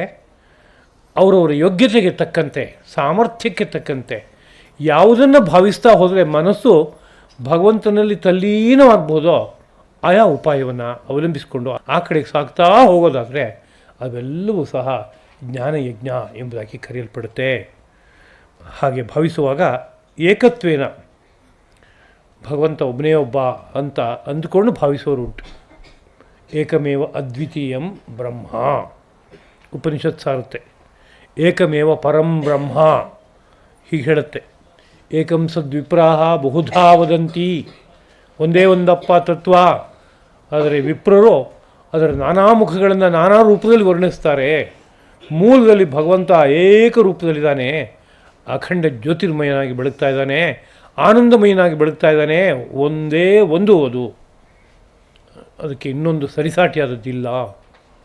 ಅದ್ವಿತೀಯ ಅಂತ ಕೊಂಡಾಡಿದ್ರೆ ಅದನ್ನೇ ಗಟ್ಟಿ ಹಿಡ್ಕೊಂಡು ಆ ಪರತತ್ವವನ್ನು ನಾನು ನೋಡಬೇಕು ಅಂತ ಸಾಧನೆ ಮಾಡುವರು ಒಂದು ವರ್ಗ. ಇನ್ನು ಕೆಲವರು ಪೃಥಕ್ತ್ವೇನ ಮೂಲ ರೂಪದಲ್ಲಿ ಅವನು ಒಂದೇ ಇದ್ದರೂ ಅವನ ಸೃಷ್ಟಿಯಲ್ಲಿ ನಾನಾ ರೀತಿಯಾದಂಥ ಅನುಗ್ರಹವನ್ನು ಮಾಡ್ತಾ ನಾನಾ ರೂಪದ ಭಗವಂತ ಇದ್ದಾನೆ. ಆದಿತ್ಯ ಚಂದ್ರೋ ಅನಿಲೋನ ಲಶ್ಚ ದ್ಯೌರ್ಭೂಮಿರಾಪಃ ಹೃದಯಂ ಯಮಶ್ಚ ಅಹಶ್ಚ ರಾತ್ರಿಶ್ಚ ಉಭೇಚ ಸಂಧ್ಯೆ ಧರ್ಮಶ್ಚ ಜಾನಾತಿ ನರಸ್ಯ ವೃತ್ತಂ ಅಂತ ಹೇಳೋದುಂಟು. ಪ್ರತಿಯೊಬ್ಬ ಮನುಷ್ಯನೂ ಏನು ಮಾಡ್ತಾ ಇದ್ದಾನೆ ಅನ್ನೋದನ್ನು ನೋಡ್ತಾ ಇಷ್ಟು ಜನ ಸದಾ ಕಾಲದಲ್ಲೂ ಇರ್ತಾರಪ್ಪ, ಎಚ್ಚರಿಕೆ ವಹಿಸ್ಕೋ. ಇಷ್ಟು ರೂಪದಲ್ಲಿ ಭಗವಂತ ನೆಲೆಸಿ ಈ ಮಾನವನ ವೃತ್ತವನ್ನು ನೋಡ್ತಾ ಇದ್ದಾನೆ ಅಂತ ಹೇಳಿದಾಗ ಆ ಅಷ್ಟು ರೂಪದಲ್ಲಿ ಅವನಿದ್ದಾನೆ ಅಂತ ಅರ್ಥ, ನೋಡ್ತಾ ಇದ್ದಾನೆ ಅಂತ ಅರ್ಥ. ಅವನು ಆ ರೂಪದಲ್ಲಿ ಭಾವಿಸ್ತಾ ಹೋದರೂ ಅವನ ಮೂಲ ಸ್ವರೂಪ ಏನಿದೆಯೋ ಅಲ್ಲಿ ಹೋಗಿ ತಲುಪೋಕ್ಕಾಗತ್ತೆ. ಆದ್ದರಿಂದ ಹಾಗೆ ಭಾವಿಸುವಂತಹ ಜನಗಳಿದ್ದಾರೆ. ಬಹುಧಾ ಹಾಗೆ ಉಪಾಸನೆ ಮಾಡುವಾಗಲೂ ಅಲ್ಲೂ ಉಪಾಸನಾ ಪ್ರಕಾರ ಭೇದಗಳಿದೆ. ಹಿಂದಿನ ಶ್ಲೋಕವನ್ನು ಭಾವಿಸುವಾಗ ನೆನಪಿಸ್ಕೊಂಡೆ, ಯಾವುದೋ ವೇದ ಮಂತ್ರವನ್ನು ಭಾವಿಸ್ತಾ ಹೋಗ್ತಾರೆ. ಆದಿತ್ಯನಿಗೆ ಸಂಬಂಧಪಟ್ಟಂಥ ವೇದ ಮಂತ್ರ, ವಿಷ್ಣುವಿಗೆ ಸಂಬಂಧಪಟ್ಟಿದ್ದು, ಶಿವನಿಗೆ ಸಂಬಂಧಪಟ್ಟಿದ್ದು, ಬೇರೆ ಬೇರೆ ದೇವತೆಗಳಿಗೆ ಸಂಬಂಧಪಟ್ಟಂಥ ವೇದ ಮಂತ್ರವನ್ನು ಭಾವಿಸ್ತಾ ತುದಿ ಹೋಗಿ ತಲುಪೋದುಂಟು.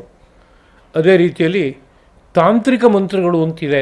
ತಂತ್ರವಿದ್ಯೆ ಅಂತ ಒಂದು ಅದ್ಭುತವಾದ ವಿದ್ಯೆ ಪ್ರಕಾಶಿತವಾಗಿದೆ. ತಂತ್ರ ಅಂದರೆ ಉಪಾಯ ಅಂತ ಅರ್ಥ. ಆ ಮಂತ್ರಗಳು ಸಹ ಒಂದೊಂದು ದಿವ್ಯವಾದ ಉಪಾಯಗಳಾಗಿವೆ.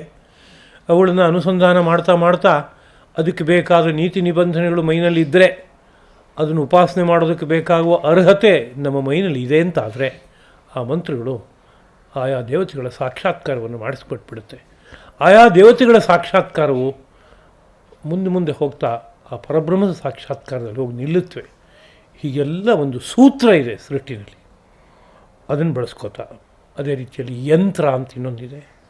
ಒಂದು ತಗಡಿನ ಮೇಲೆ ರೇಖಾವಿನ್ಯಾಸ, ತ್ರಿಕೋಣ, ವೃತ್ತ, ಷಟ್ಕೋಣ, ಅಷ್ಟಕೋಣ, ಅಲ್ಲೆಲ್ಲ ಬೀಜಾಕ್ಷರಗಳ ವಿನ್ಯಾಸ ಹೀಗೆಲ್ಲ ಇದ್ದು ಅದನ್ನು ಉಪಾಸನೆ ಮಾಡೋದು ಶ್ರೀಚಕ್ರೋಪಾಸನೆ ಎಂಬುದಾಗಿ ಕೇಳ್ತೀವಿ. ಅದೇ ರೀತಿಯಲ್ಲಿ ಎಲ್ಲ ದೇವತೆಗಳ ಬಗ್ಗೆ ಒಂದೊಂದು ಯಂತ್ರ ಅಂತಿದೆ.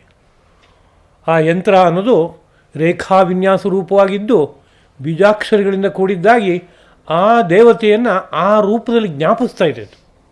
ಆ ದೇವತೆಯ ಅಂತಃಪ್ರಪಂಚದಲ್ಲಿ ಆ ರೂಪದಲ್ಲೂ ಗೋಚರವಾಗ್ತಾನೆ ಅವನ ಆ ರೂಪವನ್ನು ಹಿಡಿದು ಒಂದು ರೇಖಾವಿನ್ಯಾಸವನ್ನು ಒಂದು ಪದಾರ್ಥದಲ್ಲಿ ಮಾಡಿಕೊಟ್ಟು ಭಾವಿಸ್ತಾ ಹೋಗಿಯಪ್ಪ ಇದನ್ನ ಅಂತ ಹೇಳೋದುಂಟು.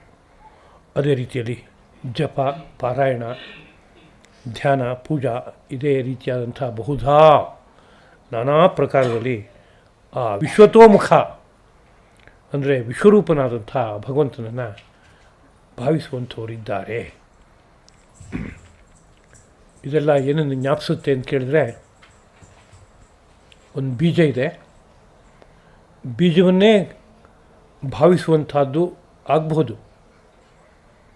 ಆದರೆ ಆ ಬೀಜ ಬರೀ ಬೀಜವಾಗಿ ಎಲ್ಲ ಕಾಲದಲ್ಲೂ ಇರೋಲ್ಲ. ಅದು ಭೂಮಿಗೆ ಬಿದ್ದರೆ ಏನಾಗುತ್ತೆ, ಒಂದು ಮೊಳಕೆ ಬರುತ್ತೆ, ಆಮೇಲೆ ಒಂದು ಕಾಂಡ, ಆಮೇಲೆ ಶಾಖೆ, ಉಪಶಾಖೆ, ಚಿಗುರು, ಎಲೆ, ಹೂವು, ಹಣ್ಣು ಇವೆಲ್ಲ ಆಗುತ್ತೆ. ಇವಿಷ್ಟರಲ್ಲಿ ಯಾವುದೇ ಒಂದನ್ನು ನಾನು ಭಾವಿಸಿದರೂ ಬೀಜವನ್ನೇ ಭಾವಿಸಿದಂತೆ ಆಗುತ್ತೆ. ಯಾಕೆ? ಬೀಜವೇ ಇಷ್ಟೂ ರೂಪವನ್ನು ತಗೊಳ್ಳುತ್ತೆ. ಅದು ಹಾಗೆ ತಗೊಳ್ಳುವ ಯೋಜನೆ ಅದರಲ್ಲಿ ಇರೋದ್ರಿಂದಲೇ ಆ ವೃಕ್ಷದಲ್ಲಿ ಕೊನೆಗೆ ಮತ್ತೆ ಬೀಜವೇ ಬಂದು ನಿಲ್ಲುತ್ತೆ. ಆ ಬೀಜವನ್ನು ಮತ್ತೆ ನೆಟ್ಟರೆ ಪುನಃ ಅದೇ ಥರದ ವೃಕ್ಷವೇ ಬರುತ್ತೆ.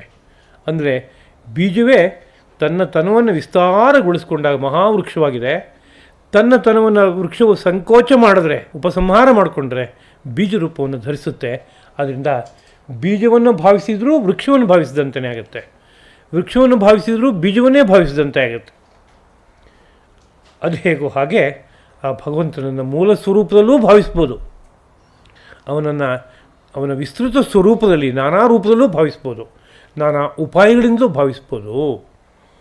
ಹೀಗೆ ದೇವತೆಗಳನ್ನು ಭಾವಿಸ್ತಾ ನನ್ನನ್ನು ಮುಟ್ತಾರೆ, ನನ್ನನ್ನು ಉಪಾಸನೆ ಮಾಡ್ತಾರೆ ಎಂಬುದು ಶ್ರೀಕೃಷ್ಣನ ಸಂದೇಶ. 16ನೇ ಶ್ಲೋಕ. ಹೀಗೆ ಯಾವುದನ್ನು ಉಪಾಸನೆ ಮಾಡ್ಕೋತಾ ನೇರವಾಗಿ ನನ್ನನ್ನು ಬಂದು ತಲುಪೋದಕ್ಕೆ ಏನು ಅಲ್ಲಿ ರಹಸ್ಯ ಇದೆ ಅಂತ ಪ್ರಶ್ನೆ ಬಂದರೆ ಅದಕ್ಕೊಂದು ಉತ್ತರ. ಅಹಂ ಕ್ರತು ಅಹಂ ಯಜ್ಞ ಸ್ವಧಾಹಂ ಅಹಂ ಔಷಧಂ ಮಂತ್ರೋಹಂ ಅಹಮೇವ ಆಜ್ಯಂ ಅಹಂ ಅಗ್ನಿ ಅಹಂ ಹುತಂ. ಒಂದು ಯಜ್ಞದಲ್ಲಿ ಏನೇನು ವಿಷಯಗಳೆಲ್ಲ ಸೇರಿದೆಯೋ ಆ ಒಂದೊಂದು ವಿಷಯದಲ್ಲೂ ನಾನೇ ಇರೋದಪ್ಪ ಅಂತ ಒಂದು ವಿಶ್ವರೂಪವನ್ನು ಪ್ರದರ್ಶನ ಮಾಡಿ, ಯಜ್ಞ ಅನ್ನೋದು ನಾನಾ ತರಹದಲ್ಲಿ ನಡೆಯುತ್ತೆ ಅನ್ನೋದನ್ನು ಹೇಳಿ, ಆ ನಾನಾ ತರಹದ ಯಜ್ಞದಲ್ಲಿ ನಾನಾ ಪ್ರಕಾರವಾಗಿ ನಾನೇ ಅಲ್ಲಿ ಸೇರ್ಕೊಂಡಿದ್ದೀನಪ್ಪ. ಆದ್ದರಿಂದ ಯಾವುದೇ ಯಜ್ಞ ನಡೀಲಿ, ಆ ಯಜ್ಞದ ಕೊನೆಯಲ್ಲಿ ಬಂದು ಸೇರೋದು ಎಲ್ಲಿಗೆ ಅಂತ ಕೇಳಿದರೆ, ಸರ್ವದೇವ ನಮಸ್ಕಾರ ಕೇಶವಂ ಪ್ರತಿ ಗಚ್ಚತಿ. ಯಾವುದೇ ದೇವರಿಗೆ ನಮಸ್ಕಾರ ಮಾಡಿದ್ರು ಕೊನೆಯಲ್ಲಿ ಅದು ಕೇಶವನಿಗೆ ಹೋಗಿ ತಲುಪುತ್ತೆ ಅಂತ ಹೇಳಿದ ಹಾಗೆ ನನಗೆ ಬಂದು ಆ ಯಜ್ಞವು ಸೇರಿಸುತ್ತೆ, ಕರ್ಕೊಂಬಂದು ಸೇರಿಸುತ್ತೆ. ಎಲ್ಲೆಲ್ಲಿ ಶ್ರೀಕೃಷ್ಣನ ಸಾನ್ನಿಧ್ಯ ಇದೆ ಅಂದರೆ ಎಲ್ಲ ಕಡೆಯಲ್ಲೂ ಇದೆ.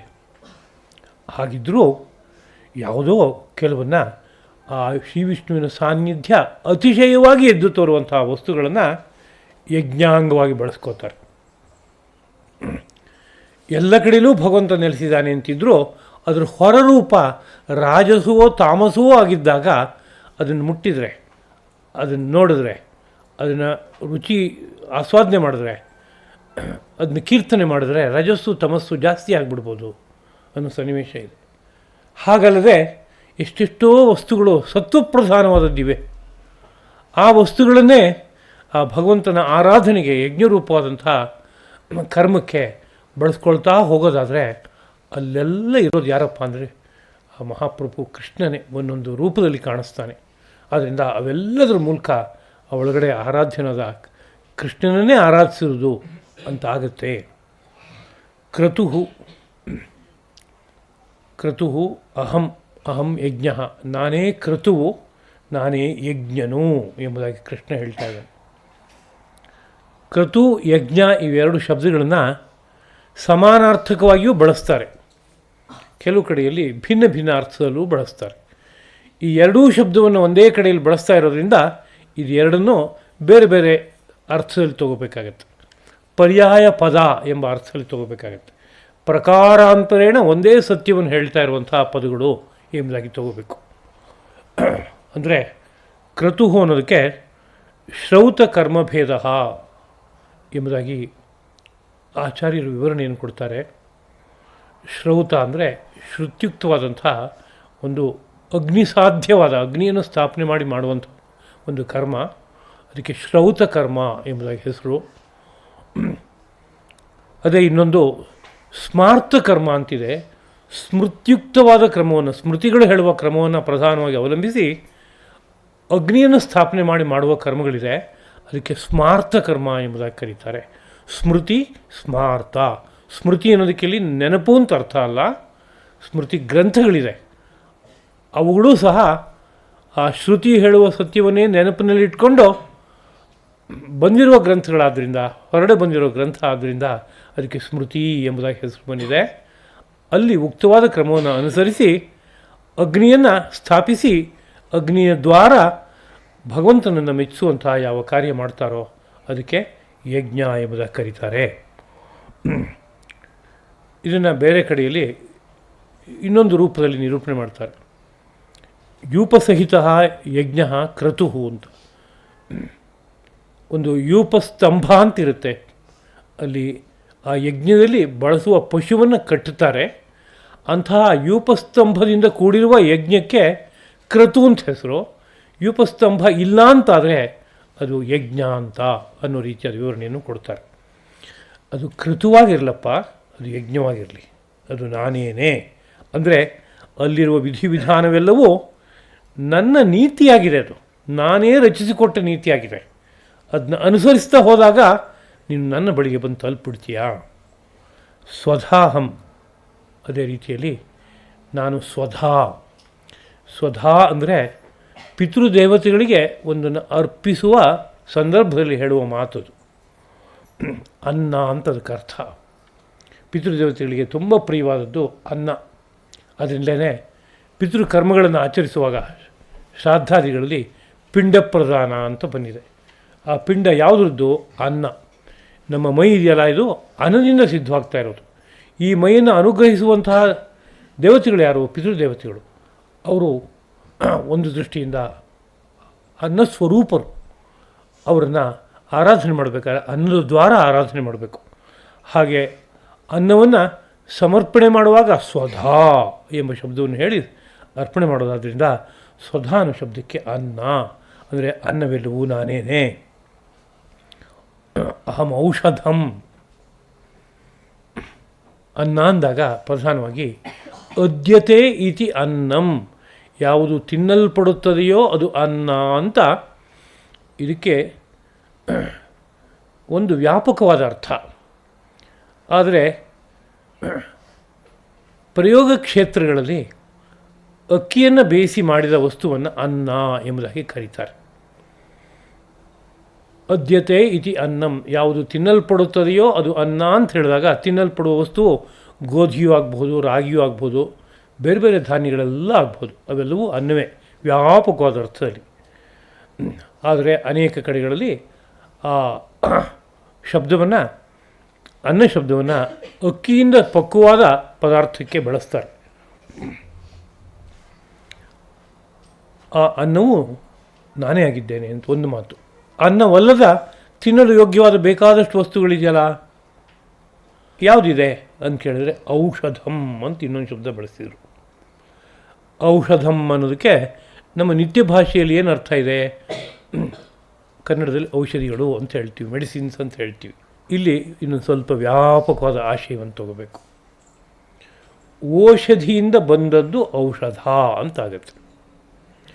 ಔಷಧಿ ಅಂದರೆ ಒಮ್ಮೆ ಫಲ ಬಿಟ್ಟು ತಮ್ಮ ಜೀವನವನ್ನು ಮುಕ್ತಾಯ ಮಾಡಿಕೊಳ್ಳುವ ಸಸ್ಯಗಳು. ಭತ್ತ ಇದೆ, ಒಂದು ಸರಿ ತೆನೆ ಬಿಟ್ಟರೆ ಅದು ಬಾಳು ಮುಗೀತು ಅಂತ ಅರ್ಥ. ಬಾಳೆ ಇದೆ, ಒಂದು ಸರಿ ಮೇಲಕ್ಕೆ ಬಂದು ಗೊನೆ ಬಿಟ್ಟರೆ ಅದ್ರ ಬಾಳು ಮುಗೀತು ಅಂತ ಅರ್ಥ. ಹೀಗೆ ತೆಗೆದುಕೊಂಡು ಹೋದರೆ ಅನೇಕ ಧಾನ್ಯಗಳೆಲ್ಲ ಈ ಔಷಧಿಗಳಿಂದ ಸಿದ್ಧವಾದವುಗಳು. ಅವುಗಳಿಗೆಲ್ಲ ಔಷಧ ಅನ್ನೋ ಶಬ್ದ ಅನ್ವಯ ಆಗುತ್ತೆ. ಅಂದರೆ ನಾನಾ ರೀತಿಯಾದಂಥ ಸಸ್ಯದಿಂದ ಜನ್ಯವಾಗುವ ಹುಟ್ಟುವ ಆಹಾರ ವಸ್ತುಗಳೇನೇನಿದೆಯೋ ಅಷ್ಟನ್ನು ಔಷಧ ಎಂಬುದಾಗಿ ಕರೀತಾರೆ. ಇದು ಹಿಂದುಗಡೆಗೆ ಒಂದು ಧ್ವನಿತ್ವವಾದ ಅರ್ಥ ಇದೆ. ಏನು ಅರ್ಥ ಇದೆ ಅಂದರೆ, ನಾವಿವತ್ತು ಯಾವುದೋ ಔಷಧ ಅಂತ ಕರಿತೀವಲ್ಲ, ಅವುಗಳೆಲ್ಲ ಸ್ವಲ್ಪ ತೀವ್ರವಾದ ರಸಗಳಿಂದ ಕೂಡಿ ಔಷಧ ಅನ್ನೋ ಪದದಿಂದ ಕರೆಯಲ್ಪಡ್ತಾ ಇವೆ. ಆದರೆ ಲೋಕದಲ್ಲಿರೋ ಆಹಾರ ವಸ್ತುಗಳೆಲ್ಲವೂ ಕೂಡ ಔಷಧವೇ. ಯಾವುದನ್ನು ಯಾರು ಯಾವ ಕಾಲದಲ್ಲಿ ಎಷ್ಟು ಪ್ರಮಾಣದಲ್ಲಿ ಬಳಸಬೇಕೋ ಹಾಗೆ ಬಳಸೋದಾದರೆ ಅವುಗಳೆಲ್ಲ ರೋಗವನ್ನು ತೆಗೆದು ಹಾಕಬಲ್ಲವು. ಆದ್ದರಿಂದ ಅವುಗಳಿಗೆ ಆಹಾರ ಅಂತಲಾರು ಹೇಳಿ. ಆಹ್ರಿಯತೆ ಒಳಗೆ ನಾವು ತಗೋತೀವಿ ಅನ್ನೋ ಕಾರಣಕ್ಕಾಗಿ ಆಹಾರ ಅನ್ನೋ ಶಬ್ದದಿಂದಲೂ ಕರಿಬೋದು, ಔಷಧ ಅನ್ನೋ ಶಬ್ದದಿಂದಲೂ ಕರಿಬೋದು. ಯಾಕೆಂದರೆ ಅದು ಔಷಧಿಗಳಿಂದ ಹುಟ್ಟಿ ಬಂದಿರುವಂಥದ್ದು. ನಮ್ಮಲ್ಲಿರುವ ಎಲ್ಲ ರೋಗವನ್ನೂ ಬಗೆಹರಿಸಬಲ್ಲದು, ಭವರೋಗವನ್ನೇ ಬಗೆಹರಿಸೋದಕ್ಕೆ ಅದಕ್ಕೆ ಸಾಮರ್ಥ್ಯ ಇದೆ. ಆದ್ದರಿಂದ ಅದು ಔಷಧ ಎಂಬುದಾಗಿ ಕರೆಯಲ್ಪಡುತ್ತೆ. ಇನ್ನು ಮಂತ್ರೋಹಂ, ನಾನು ಮಂತ್ರ ಸ್ವರೂಪನಾಗಿದ್ದೇನೆ ಅಂತ. ಭಗವಂತನ ಇನ್ನೊಂದು ರೂಪವಾಗಿರುವಂಥದ್ದು ಪ್ರಣವ, ಓಂಕಾರ. ಅದೇ ನಾನಾ ಮಂತ್ರ ಸ್ವರೂಪವನ್ನು ಧಾರಣೆ ಮಾಡುತ್ತೆ ಅಂತ ಮಂತ್ರಶಾಸ್ತ್ರ ಹೇಳುತ್ತೆ. ಹಾಗಿರೋದ್ರಿಂದ ಪ್ರಣವವು ಭಗವಂತನ ಒಂದು ಮಗ್ಗಲಾದರೆ, ಅವನ ಇನ್ನೊಂದು ನಾದರೂಪವಾದರೆ, ಆ ಪ್ರಣವದಿಂದ ವಿಸ್ತಾರವಾಗಿರುವ ಎಲ್ಲ ಮಂತ್ರಗಳು ಕೂಡ ಭಗವಂತನ ರೂಪವೇ ಅದು. ಹಾಗಿರೋದ್ರಿಂದ ನಾನು ಮಂತ್ರ ರೂಪದಲ್ಲಿದ್ದೇನಪ್ಪ. ಆಜ್ಯಂ, ನಾನು ಆಜ್ಯ. ಆಜ್ಯ ಅನ್ನೋದಕ್ಕೆ ಸ್ಥೂಲವಾದ ಅರ್ಥ ತುಪ್ಪ. ಅಷ್ಟಲ್ಲದೆ ಭಗವಂತನಿಗೆ ಅರ್ಪಿಸಲ್ಪಡೋದು ಯೋಗ್ಯವಾದಂಥ ಹವಿಸ್ ಎಂಬುದಾಗಿ ಕರೆಯಲ್ಪಡುವಂಥ ವಸ್ತುಗಳು ಏನೇನಿದೆಯೋ ಅವಷ್ಟು ಕೂಡ ಆಜ್ಯ ಶಬ್ದದಿಂದ ಸಿದ್ಧವಾಗುತ್ತೆ. ಭಗವಂತನಿಗೆ ಅರ್ಪಿಸಲ್ಪಡುವ ವಸ್ತುಗಳಲ್ಲಿ ಆಜ್ಯ ಪರಮಶ್ರೇಷ್ಠವಾದದ್ದು. ಇವತ್ತು ತುಪ್ಪ ನಾನಾ ಥರದ್ದು ಬಂದುಬಿಟ್ಟಿದೆ, ಏನೇನು ಥರದ್ದು ಬಂದಿದೆಯೋ ಗೊತ್ತಿಲ್ಲ. ಆದರೆ ಅವುಗಳನ್ನು ಇಲ್ಲಿ ಪ್ರಧಾನವಾಗಿ ಪರಿಗಣಿಸೋಲ್ಲ. ಕಾರಣ ಏನು ಅಂದರೆ ಧರ್ಮ ಬೇರೆ ಬೇರೆ ಇದೆ ಅವುಗಳಲ್ಲಿ. ಭಗವಂತನ ಪ್ರೀತಿಗೆ ಕಾರಣವಾಗುವಂತಹದ್ದು ಯಾವುದಪ್ಪ ಅಂದರೆ ಸಹಜವಾದ ಗೋವುಗಳು, ಅಕೃತ್ರಿಮವಾದ ಗೋವುಗಳು. ಅವುಗಳಿಂದ ನ್ಯಾಯಾರ್ಜಿತವಾದಂತಹ ಕ್ಷೀರ, ಅದರಿಂದ ಕ್ರಮವಾಗಿ ಸಿದ್ಧವಾಗುವಂತಹ ದಧಿ ಮೊಸರು, ಅದನ್ನು ಕಡ್ದಾಗ ಬರುವಂಥ ಸಾರಿಷ್ಠವಾದಂಥ ಪದಾರ್ಥ ಬೆಣ್ಣೆ, ಅದನ್ನು ಪುನಃ ಸಕ್ರಮವಾಗಿ ತಾಪಕ್ಕೆ ಒಳಪಡಿಸಿದರೆ ಆಗ ಬರುವಂತಹದ್ದು ಆಜ್ಯ ತುಪ್ಪ, ಅತ್ಯಂತ ಶ್ರೇಷ್ಠವಾದಂಥ ಪದಾರ್ಥ. ಅದು ಭಗವಂತನಿಗೆ ಅರ್ಪಿತವಾಗಲು ಬೇಕಾಗುವ ಎಲ್ಲ ಗುಣಗಳಿಂದ ಕೂಡಿರುವಂಥ ಪದಾರ್ಥ. ಅದರ ಧರ್ಮ ಎಷ್ಟೋ ಮಟ್ಟಿಗೆ ಉಳಿದ ಹವಿರೂಪವಾದ ವಸ್ತುಗಳದ್ದು ಇರುತ್ತೆ. ಉಳಿದ ಹವಿರೂಪವಾದ ವಸ್ತುಗಳು ಅಂದರೆ ಒಂದು ಸಮಿತನ ಅಗ್ನಿಯಲ್ಲಿ ಅರ್ಪಣೆ ಮಾಡೋದುಂಟು, ಹಾಗೆ ಪೂರ್ವಾಷ ಒಂದು ಹಿಟ್ಟಿನಿಂದ ಸಿದ್ಧಪಡಿಸುವಂತಹ ಆಹಾರ ವಸ್ತು, ಅದನ್ನು ಅರ್ಪಿಸುವಂಥದ್ದುಂಟು. ಬೇರೆ ಬೇರೆ ರೀತಿಯಾದಂತಹ ಆಹಾರ ವಸ್ತುಗಳನ್ನು ಅರ್ಪಿಸುವಂಥದ್ದುಂಟು. ಅವುಗಳಿಗೆಲ್ಲ ಹವಿಸ್ಸಂತ ಕರೆಯುತ್ತೆ. ಆ ಹವಿಸ್ಸಂತ ಕರೆಯೋದಕ್ಕೆ ಕಾರಣ ತುಪ್ಪದ ಜೊತೆಗೆ ಮಿಶ್ರವಾಗಿರೋದು ಮಾತ್ರ ಅಲ್ಲ, ತುಪ್ಪಕ್ಕೆ ಹೊಂದ್ಕೊಂಡಿರುವಂತಹ ವಸ್ತುಗಳು, ಅವುಗಳ ಯೋಗ ಹೊಂದಿಕೆ ಆಗುವಂಥ ಯೋಗ ಹಾಗಿರೋದ್ರಿಂದ ಅಂಥ ಅನೇಕ ವಸ್ತುಗಳನ್ನು ಹವಿಸ್ಸನ್ನೋ ಶಬ್ದದಲ್ಲಿ ಕರೆದಿದ್ದಾರೆ. ಆ ಹವಿಸ್ಸೆಲ್ಲವೂ ನಾನೇ ಆಗಿದ್ದೇನೆ. ಅಗ್ನಿ, ಇದ್ರ ಜೊತೆಗೆ ಒಂದು ಯಜ್ಞ ಅಂದಾಗ ಒಂದು ಅಗ್ನಿಯನ್ನು ಪ್ರತಿಷ್ಠಾಪನೆ ಮಾಡಿ ಅಲ್ಲಿ ದೇವತೆಗಳನ್ನು ಆವಾಹನೆ ಮಾಡಿ ಆ ದೇವತೆಗಳಿಗೆ ಮಂತ್ರಪೂರ್ವಕವಾಗಿ ಹವಿಸ್ಸನ್ನು ಸಮರ್ಪಣೆ ಮಾಡೋ ಕಾರ್ಯ ಏನಿದೆ ಅದೇ ಯಾಗ ಯಜ್ಞ ಎಂಬುದಾಗಿ ಕರೆಯಲ್ಪಡುತ್ತೆ. ಹಾಗೆ ಸಮರ್ಪಣೆ ಮಾಡುವಾಗ ಪ್ರಧಾನವಾಗಿ ಅಲ್ಲಿ ಅಗ್ನಿ ಇದಾನಲ್ಲ, ಅವನು ಯಾರು ಅಂತ ಕೇಳಿದ್ರೆ ನಾನೇ ಅಗ್ನಿ ಸ್ವರೂಪದಲ್ಲಿದ್ದೇನೆ.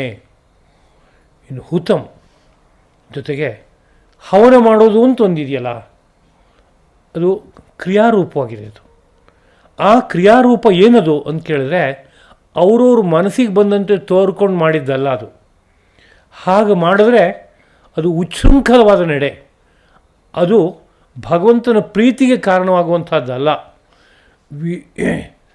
ವಿಧಿಯನ್ನು ಅನುಸರಿಸಿ ಕ್ರಿಯೆ ನಡೆದಾಗ ಅದು ಭಗವಂತನ ಪ್ರೀತಿಗೆ ಕಾರಣ ಆಗುತ್ತೆ. ಅವಿಧಿನಾ ಕೃತಂ ಅಕೃತಮೇವ ಅಂತ ಒಂದು ನೀತಿ ಇದೆ. ವಿಧಿಯನ್ನು ಅನುಸರಿಸದೇ ಮಾಡುವ ಕರ್ಮವೆಲ್ಲವೂ ಅಕೃತಮ್ ಅಂದರೆ ಮಾಡದೇ ಇದ್ದಂತೆಯೇ.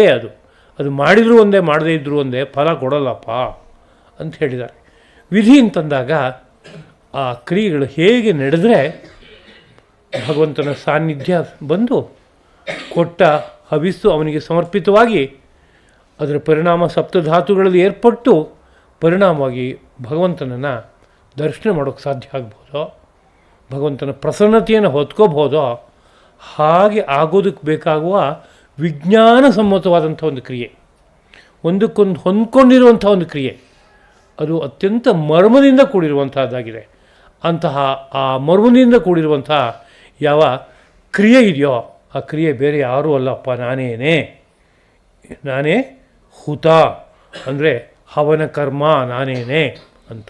ಅಂದರೆ ತಾತ್ಪರ್ಯ ಆ ಮಹಾವಿಷ್ಣು ಶ್ರೀಕೃಷ್ಣ ಪ್ರಭು ಅವನ ಹೆಜ್ಜೆಯೇ ಕ್ರಿಯಾರೂಪವನ್ನು ಧರಿಸಿರುವಾಗ ಆ ಕ್ರಿಯೆಯನ್ನು ಯಥಾವತ್ತಾಗಿ ನಡೆಸಿದಾಗ ಆ ಕ್ರಿಯೆಗಳೆಲ್ಲವೂ ಸರ್ವಂ ಕರ್ಮ ಅಖಿಲಂ ಪಾರ್ಥ ಜ್ಞಾನೇ ಪರಿಸಮಾಪ್ಯತೆ, ಎಲ್ಲ ಕರ್ಮಗಳು ಈ ಜ್ಞಾನದಲ್ಲಿ ಹೋಗಿ ಲಯ ಆಗಿಬಿಡುತ್ತೆ ಅಂತ ಹೇಳಿದಾಗೆ ಆ ಭಗವದ್ ದರ್ಶನಕ್ಕೆ ಸಹಕಾರ ಕೊಡುತ್ತವೆ. ಹೀಗೆ ಭಗವಂತ ಯಾವುದನ್ನು ನಾವು ಯಜ್ಞ ಎಂಬುದಾಗಿ ಕರಿತೇವೋ, ಯಾವುದರ ದ್ವಾರ ಭಗವಂತನ ಪ್ರಸನ್ನತೆಯನ್ನು ಗಳಿಸಬಹುದು ಎಂಬುದಾಗಿ ಶಾಸ್ತ್ರಗಳು ಸಾರುತ್ತವೋ, ಶ್ರುತಿಯು ಸಾರ್ತಾ ಇದೆಯೋ, ಅಲ್ಲೆಲ್ಲ ಕಡೆಯಲ್ಲೂ ನಾನು ಸಂಪೂರ್ಣವಾಗಿ ಹಾಸುಹೊಕ್ಕಾಗಿ ನೆಲೆಸಿದ್ದೇನೆ. ನಾನಿಲ್ಲದ ಜಾಗವಿಲ್ಲ. ಆ ಯಜ್ಞ ಮಾತ್ರ ಅಲ್ಲ, ಇನ್ನೇನೇನೋ ಲೋಕದಲ್ಲಿ ಅವರವರು ಪ್ರಕೃತಿಗೆ ತಕ್ಕಂತೆ ಭಗವಂತನನ್ನು ಮೆಚ್ಚಿಸೋದಕ್ಕೆ ಬೇಕಾಗುವ ಕ್ರಿಯಾಕಲಾಪಗಳುಂಟೋ, ವಾಗ್ಯಜ್ಞ, ಭೋಜನ ರೂಪವಾದ ಯಜ್ಞ, ರೇತೋ ಯಜ್ಞ, ಹೀಗೆ 10 ಹಲವು ತರಹ ಯಜ್ಞ ಇರ್ಬೋದು. ಅಲ್ಲಿ ಎಲ್ಲ ಕಡೆಯಲ್ಲೂ ಕಾಲ ದೇಶ ದ್ರವ್ಯ ರೂಪದಲ್ಲಿ ನಾನು ನೆಲೆಸಿದ್ದೇನೆ ಅನ್ನೋದು ಈ ಮಾತಿನ ಹಿನ್ನೆಲೆಯಲ್ಲಿರುವಂಥ ಒಂದು ಆಶಯ ಎಂಬುದಾಗಿ ಭಾವಿಸಬೇಕು.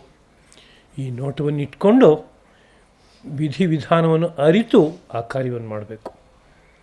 ಆ ವಿಧಿವಿಧಾನದ ಜೊತೆಗೆ ಶ್ರದ್ಧೆ ಎಂಬುದು ಬೆರೀಬೇಕು. ಇವೆಲ್ಲವೂ ಸೇರಿದಾಗ ಒಂದು ಉತ್ಕೃಷ್ಟವಾದ ಫಲ ಬರ್ತಾಯಿದೆ. ಅಲ್ಲೆಲ್ಲ ಕಡೆಯಲ್ಲೂ ನಾನು ಇದ್ದೇನೆ ಎಂಬುದಾಗಿ ಶ್ರೀಕೃಷ್ಣ ಪ್ರಭು ತನ್ನ ಇರುವಿಕೆಯನ್ನು, ವಿಶ್ವತೋಮುಖವಾದ ಇರುವಿಕೆಯನ್ನು ಈ ಮಾತಿನಲ್ಲಿ ವ್ಯಕ್ತಪಡಿಸ್ತಾ ಇದ್ದಾನೆ ಎಂಬುದನ್ನು ನೆನಪಿಸ್ಕೋಬೇಕು.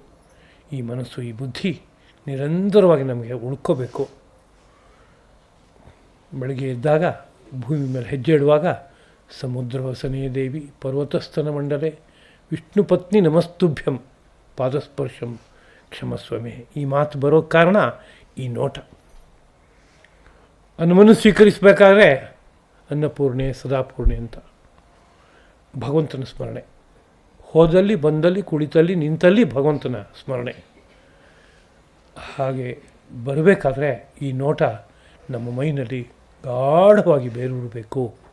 ಅಂತೆ ಆಗಲಿ, ಅತ್ತ ಸಾಗೋಣ ಎಂಬುದಾಗಿ ಎಲ್ಲರ ಜೊತೆಗೆ ಭಾವಿಸ್ತಾ ಈ 4 ಮಾತುಗಳನ್ನು ಜಗದ್ಗುರುವಾದ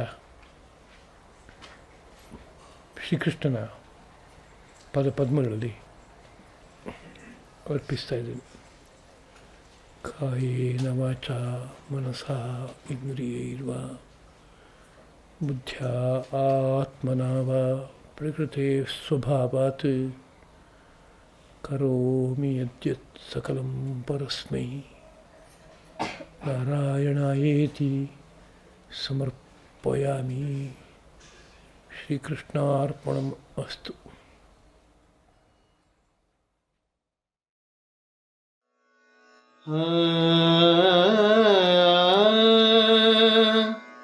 ಶ್ರೀನಿವಾಸ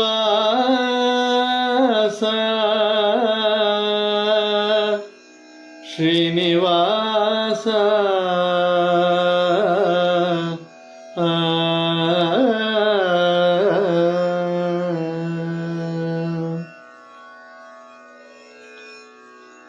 ದಾಸನ ಮಾಡಿಕೋ ಎನ್ನ, ದಾಸನ ಮಾಡಿಕೋ ಎನ್ನ ಸ್ವಾಮಿ. ಸಾಸಿರ ನಾಮದ ವೆಂಕಟರಮಣ, ದಾಸನ ಮಾಡಿಕೋ ಎನ್ನ ಸ್ವಾಮಿ. ಸಾಸಿರ ನಾಮದ ವೆಂಕಟರಮಣ, ದಾಸನ ಮಾಡಿಕೋ ಎನ್ನ. ದುರ್ಬುದ್ಧಿಗಳನ್ನೆಲ್ಲ ಬಿಡಿಸೋ ನಿನ್ನ ಕರುಣೆ ಕವಚವನ್ನ ಹರಣಕ್ಕೆ ತೊಡಿಸೋ.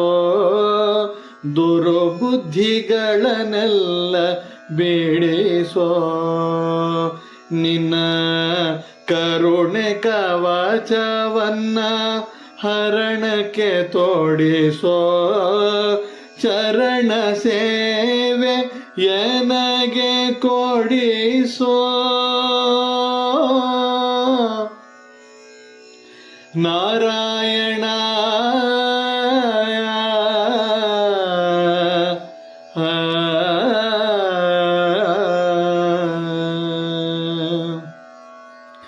ಚರಣ ಸೇವೆ ಎನಗೆ ಕೊಡಿಸೋ. ಅಭಯ ಕರ ಪುಷ್ಪವನೆಯನ್ನ ಶಿರದಲ್ಲಿ ಮೂಡಿಸೋ. ಚರಣ ಸೇವೆ ಎನಗೆ ಕೊಡಿಸೋ. ಅಭಯ ಕರ ಪುಷ್ಪವನೆಯನ್ನ ಶಿರದಲ್ಲಿ ಮೂಡಿಸೋ. ದಾಸನ ಮಾಡಿಕೋ ಎನ್ನ ಸ್ವಾಮಿ. ಸಾಸಿರ ನಾಮದ ವೆಂಕಟರಮಣ, ವೆಂಕಟರಮಣ ದಾಸನ ಮಾಡಿಕೋ ಎನ್ನ. ದೃಢ ಭಕ್ತಿ ನಿನ್ನಲ್ಲಿ ಬೇಡಿ, ದೃಢ ಭಕ್ತಿ ನಿನ್ನಲ್ಲಿ ಬೇಡಿ, ನಡಿಗೆರಗುವೆನಯ್ಯ ಅನುದಿನ ಪಾಡಿ. ದೃಢ ಭಕ್ತಿ ನಿನ್ನಲ್ಲಿ ಬೇಡಿ, ನಡಿಗರಿಗರಗುವೆನಯ್ಯ ಅನುದಿನ ಪಾಡಿ. ಕಡೆಗಣ್ಣಲೆ ಕೆನ್ನ ನೋಡಿ ಬಿಡುವೆ ಕೊಡು ನಿನ್ನ ಧ್ಯಾನವ ಮನ ಶುಚಿ ಮಾಡಿ. ಕಡೆಗಣ್ಣಲೆ ಕೆನ್ನ ನೋಡಿ ಬಿಡುವೆ ಕೊಡು ನಿನ್ನ ಧ್ಯಾನವ ಮನ ಶುಚಿ ಮಾಡಿ. ದಾಸನ ಮಾಡಿಕೋ ಎನ್ನ ಸ್ವಾಮಿ ಸಾಸಿರ ನಾಮದ ವೆಂಕಟರಮಣ ದಾಸನ ಮಾಡಿಕೋ ಎನ್ನ. ಮೊರೆ ಹೊಕ್ಕವರ ಕಾಯ್ವ ಬೀರುವುದು ಎನ್ನ ಮರೆಯದೆ ರಕ್ಷಣೆ ಮಾಡಯ್ಯ ಪೊರೆದು. ಮೊರೆ ಹೊಕ್ಕವರ ಕಾಯ್ವ ಬೀರುದ ಎನ್ನ ಮರೆಯದೆ ರಕ್ಷಣೆ ಮಾಡಯ್ಯ ಪೊರೆದು. ದುರಿತಗಳೆಲ್ಲವ ತರಿದು ಕೃಷ್ಣ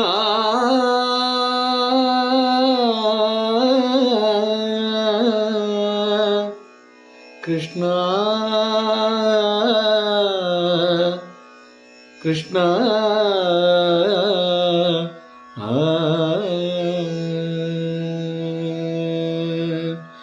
ದುರಿತಗಳೆಲ್ಲವ ತರಿದು ಸಿರಿ ಪುರಂದರ ವಿಠಲ ಎನ್ನನು ಪೊರೆದು. ದುರಿತಗಳೆಲ್ಲವ ತರಿದು ಸಿರಿ ಪುರಂದರ ವಿಠಲ ಎನ್ನನು ಪೊರೆದು. ದಾಸನ ಮಾಡಿಕೋ ಎನ್ನ ಸ್ವಾಮಿ ಸಾಸಿರ ನಾಮದ ವೆಂಕಟರಮಣ ದಾಸನ ಮಾಡಿಕೋ ಎನ್ನ.